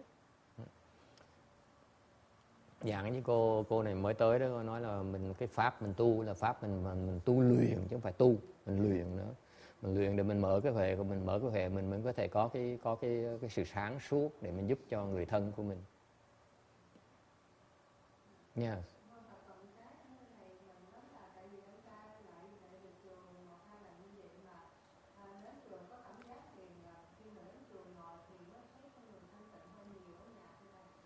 It's probably a coincidence. It's not. It doesn't happen to me. She says that her husband comes here a couple of times to meditate. He meditates at home. He complains that it hurts so much. And he comes here, he feels meditation is easier and better. I say it's probably a coincidence. It doesn't happen to me. I see no difference.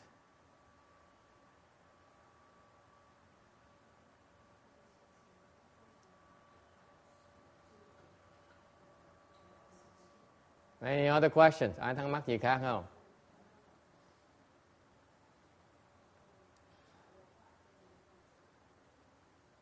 Okay.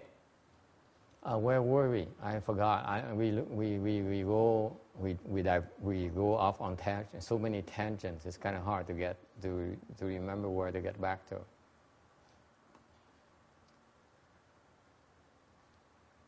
Okay. Yes.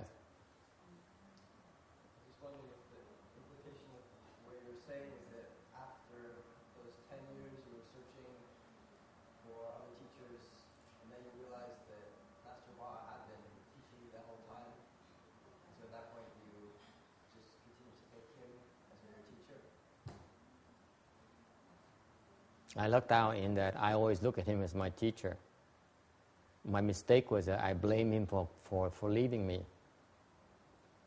So I only stopped blaming him for leaving me. I never quit on him. Because I looked around, I couldn't find anyone suitable to be my teacher. I read all his books, and I read all the other teachers' books, and I said, this is not Mahayana. I have my preference points already. So when I read the other monks' explanation, this is not right. So I knew back then. And this is why it's so important for you to read Master Srinivas's books initially, because I want you to have the same reference points as I do. Okay? Thành cái người học trò tôi khuyên học trò tôi, đệ tử tôi là nên đọc sách Ngài Tiến Hóa hết. Tại sao vậy? Tại vì đọc cùng với sách của tôi, cùng với cái gốc của tôi. Okay? Then if you read his books, you see that my Dharma just piggybacks on his Dharma. Thì cái pháp tôi truyền quý vị là nó dựa vào cái pháp Ngài Tiến Hóa, cái căn bản từ Ngài Tiến Hóa ra. Cái hên của tôi là khi mà 10 năm khi mà tôi bỏ đi kiếm thầy đó, tôi kiếm thầy không ra. Không có được người thầy nào mà giỏi hơn Ngài Tiến Hóa hết á. 10 năm ra kiếm ai giỏi hơn không? So, thành ra tôi đâu có bao giờ bỏ thầy. Có một người thầy rồi, tôi đang kiếm người thầy khác giỏi hơn mà kiếm không ra. So I was looking for a better teacher. Là cái tâm tôi lúc đó tôi trách ông thầy tôi là bỏ tôi. Trách ông thầy tôi đã phụ tôi. I blame my teacher for letting me down, and I'm still paying. Still undergoing my retribution for that. Thành bây giờ tôi phải trả cái quả đó luôn. Học trò tôi cũng trách tôi là đã phụ họ luôn nữa. It makes me cry. Tôi khóc. Ông thầy tôi không bao giờ bỏ tôi mà tôi trách ông. See, I blame my teacher for abandoning me. He never did. And now my students are doing the exactly same thing to me.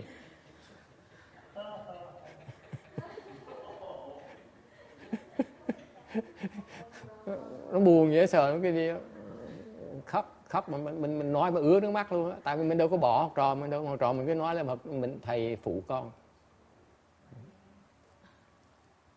It's so funny. All this retribution stuff, you lived, you pay for it, man. So I coming back to the point, I lucked out in a sense that I started by reading his books. And I continue to read more teachers' books. And I realized that none of them, at least the one who are alive, khi mà cái hên tôi như vậy nè, sau khi tôi đọc sách Ngài Tiến Hóa rồi, tu vài năm rồi tôi mới bỏ đi, thì tôi đi tìm người thầy khác. Thì những cái thầy khác mà còn sống đó, mà tôi đọc sách được, trình độ thua, không cách nào bằng Ngài Tiến Hóa được. All the living monks that I came in touch with their dharmas, pale in comparison to Master Hsuan Hoa, including Master Hsu Yun. Ngay Ngài Hư Vân tôi thấy còn thua xa nữa. I'm offending Hsu Yun's disciples now. But I'm telling you my personal experience. I read Master Hsu Yun's books. I said, no, this is not right. Đọc sách Ngài Hư Vân mà tôi nói cái này thiền này còn dở. Thua Ngài Tiến Hóa. Nhiều đệ tử Ngài Tiến Hóa đi dịch sách Ngài Hư Vân.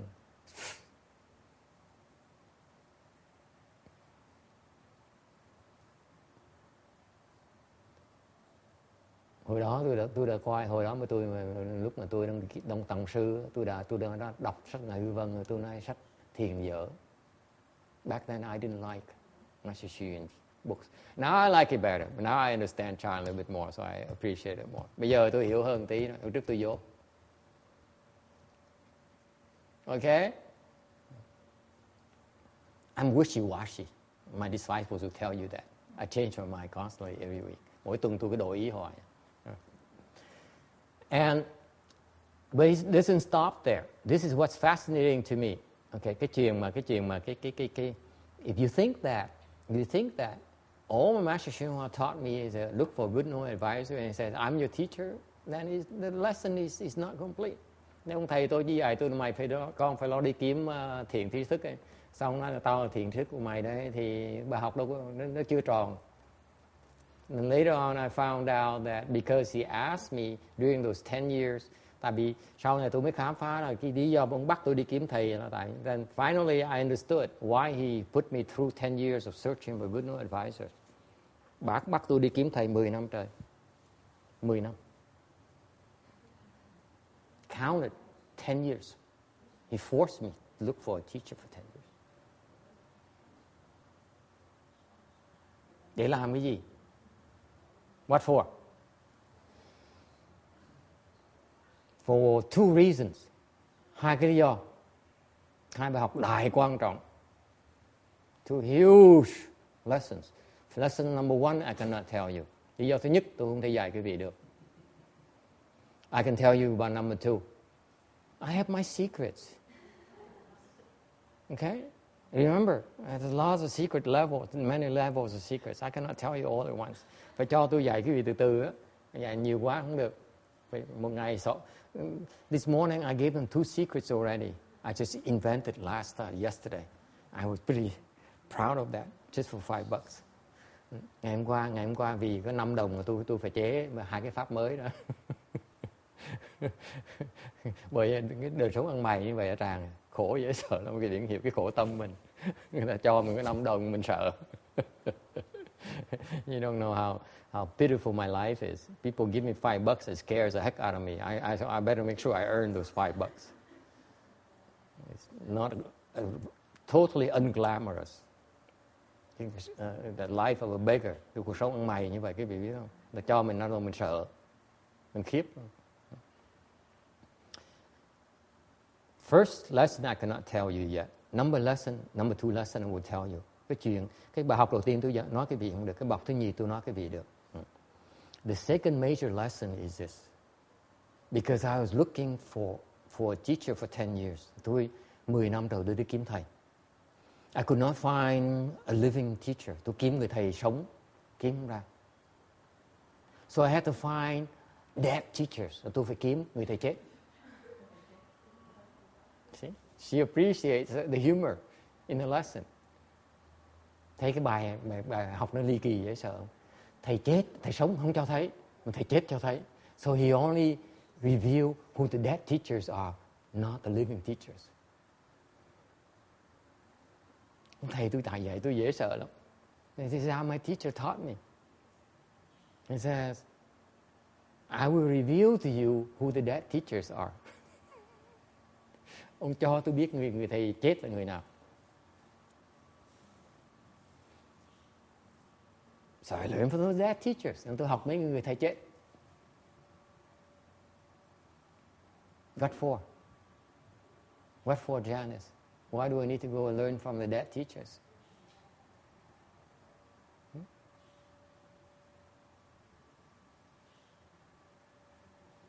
Why? Randy, why do we need to learn from the dead teachers?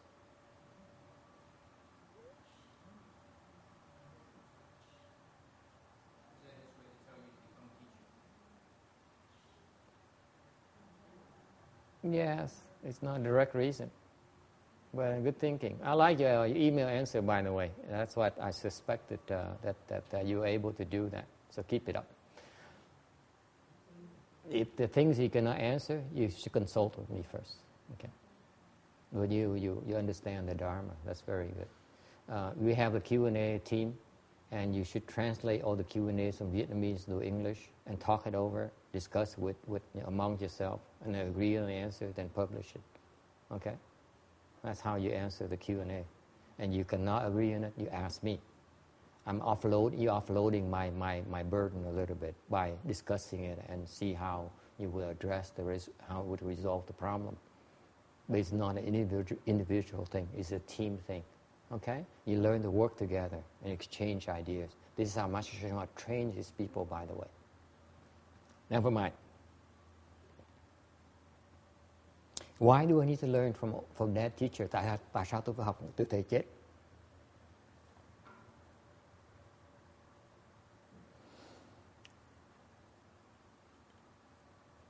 This is the intricacies of Dharma propagation. Cái này là cái sự khó khăn, cái sự uẩn khúc trong cái hoằng pháp mà quý vị không biết. When Master Sri Lanka brought his Dharma here, khi cái Ngài Tiên Hóa mà đem cái pháp đại thừa về cái xứ này, okay, it has to solve a set of problems. Khi mà Ngài truyền cái pháp đó, thì cái pháp đó chỉ được truyền để giải quyết những cái vấn đề của những người đệ tử của Ngài thôi. He can only solve a fixed number of problems in 30, 40 years. Trong 30 năm, 40 năm đó, Ngài chỉ có thể giảng pháp để giải quyết được 30, 40 năm của cái vấn đề của những người xung quanh Ngài thôi. And you imagine if I say, Randy, let me tell you about how I solved a problem of someone who is dead 2,000 years ago. Would you be interested? Probably not. He said, tell me how I fix my problems. Don't tell me how I have to deal with the horses and the carriages. Teach me how to deal with my cars. Right? So the Dharma has to be in response to the people's needs. Cái pháp được truyền á là để nó giải quyết vấn đề của quý vị, chứ không phải quý vị của vấn đề của ông thầy. Ok? Nhẹ nhàng nghe rõ không? Cái pháp được truyền để giải quyết vấn đề cho quý vị, chứ không phải vấn đề của tôi. Thành ra, so what happened? Master Sri Lanka solved a set of problems in Mahayana, using Mahayana. But that's only a subset of Mahayana. Cái khổ là khi mà giảng như vậy á, thì Ngài chỉ giảng dùng cái đại thừa để mà giảng một cái vấn đề, nó có hạn chế thôi. What happened is that the other teachers, the dead teachers, solve another set of problems. That's also Mahayana. Cái vấn đề như vậy nè, những cái vị tổ sư lúc trước á, Ngài giảng pháp ra, Ngài giảng pháp đại thừa để giải quyết một vấn đề khác, dùng đại thừa giải quyết vấn đề đó. Hai cái nó khác nhau. The two sets of Mahayana principles are different.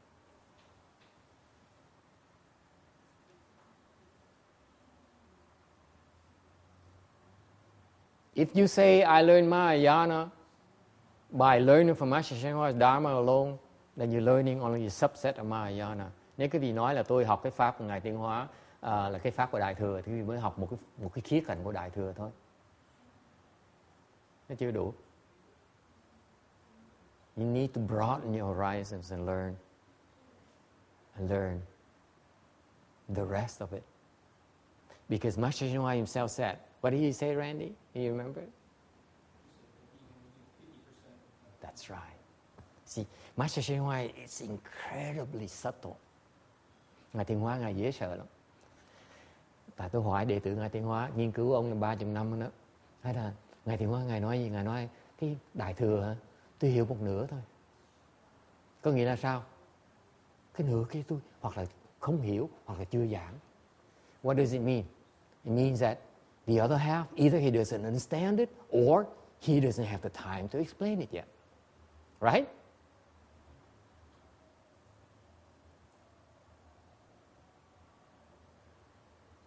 That's why he forced me to go outside and learn the other aspects of Mahayana. Thì ông thầy tôi, ông bắt tôi 10 năm đi kiếm hỏi, kiếm là cuối cùng bí quá phải đọc mấy người chết, nghiên cứu sách mấy người chết để học cái pháp mà người chết truyền mà ông Tiến Hóa không có truyền.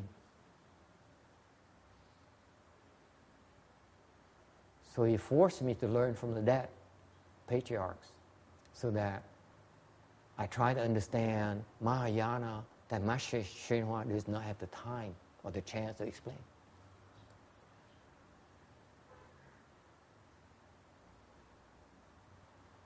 So for example, just to clarify for you, in our sutras, trong những cái sách mình giảng đó, I include the Master Shenhua's teaching. Trong sách mình giảng đó, tôi gom lại cái lời giảng của Ngài Tiến Hóa and the other patriarchs với những cái thánh tăng khác nữa. Okay? That's our small contribution to Mahayana. Thành đây là những cuốn sách mình in, mình kinh mình làm đó, quý vị làm đây đó, chúng ta làm đây đó, là mình đang bổ túc thêm cái quan điểm về Đại Thừa, về Phật giáo. If we don't do it, who will? Mình làm, ai làm bây giờ? He forced me for 10 years. I better use it. Ông bắt tôi khổ 10 năm mà. Để học cái đó, để nghiên cứu đó. Bây giờ phải sai đó. I'm running out of things to say. If I say the same thing, right? Yeah, give me something new. Don't waste my time. Nói mà nhắc lại lời Tiến Hóa thì ông Randy ông ngồi nói tôi nghiên cứu 20 năm, tôi nghe thầy làm gì? Tôi đọc sách cũng được. Yes.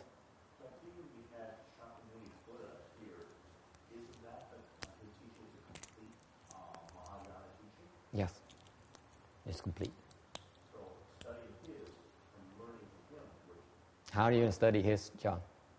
Where do you find it? The sutras. Which sutras?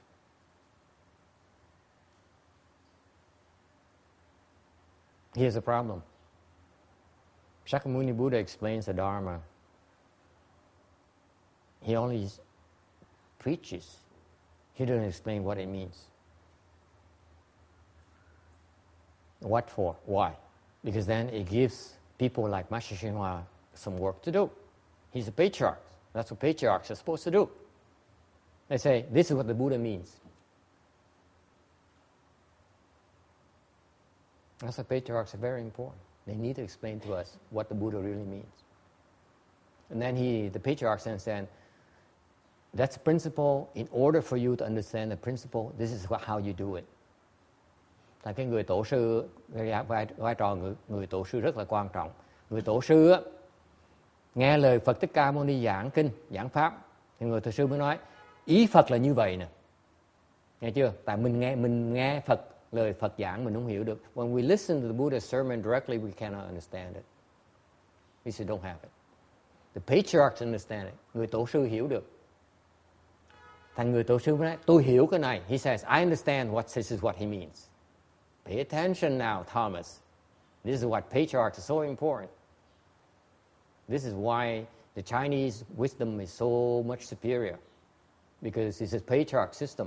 Bởi cái hệ thống bên người Tàu á, nó cái huệ ta rất là cao vì vậy đó. Tại vì cái người tổ sư mới có thể hiểu được cái lời ý thâm sâu của Phật thôi.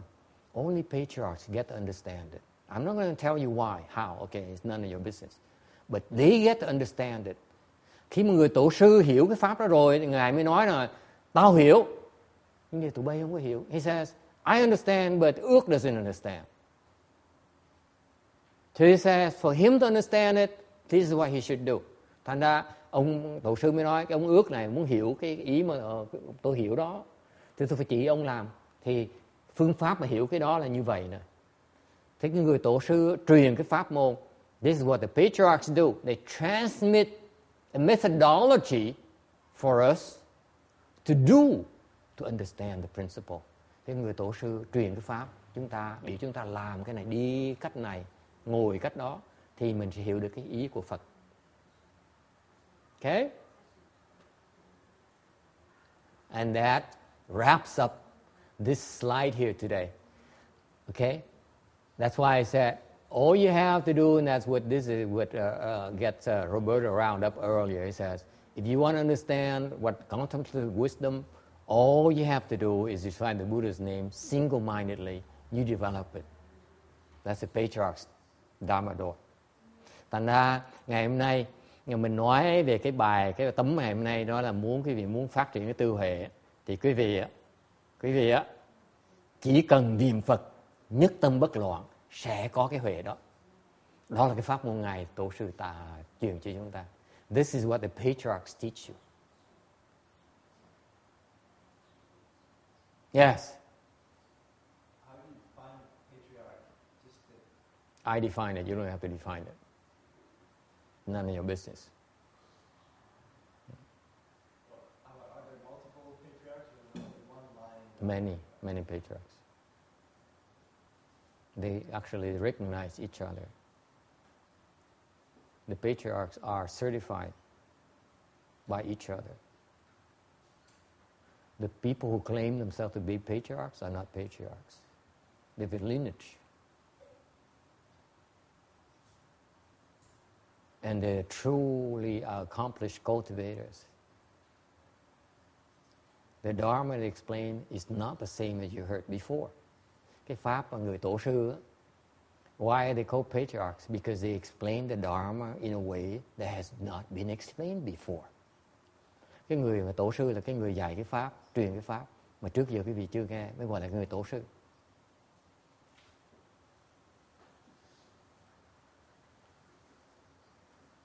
Mới xứng đáng làm tổ sư.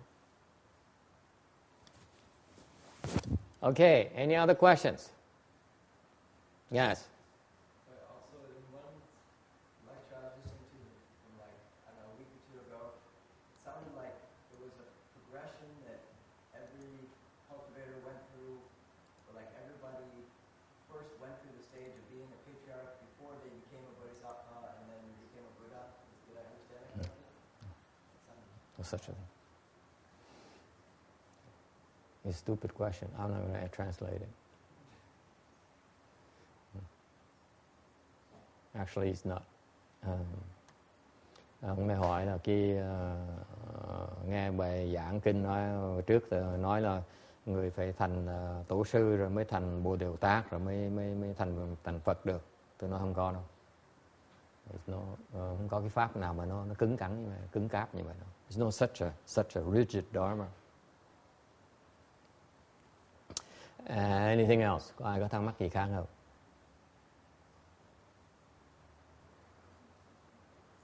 Okay, you have no questions, then we finished today. At least we completed one slide. Ngày hôm nay ít nhất mình nói được xong một tấm.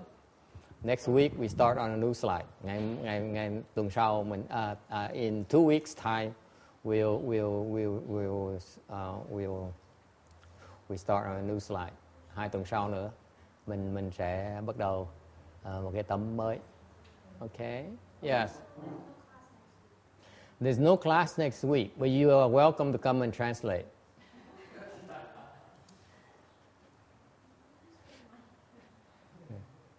Okay, after this we have a Hawaii conference.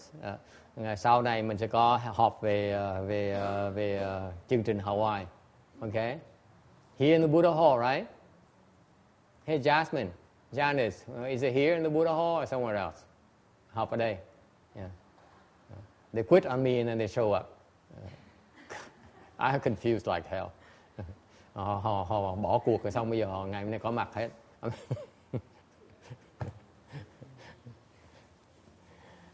Okay. Yeah.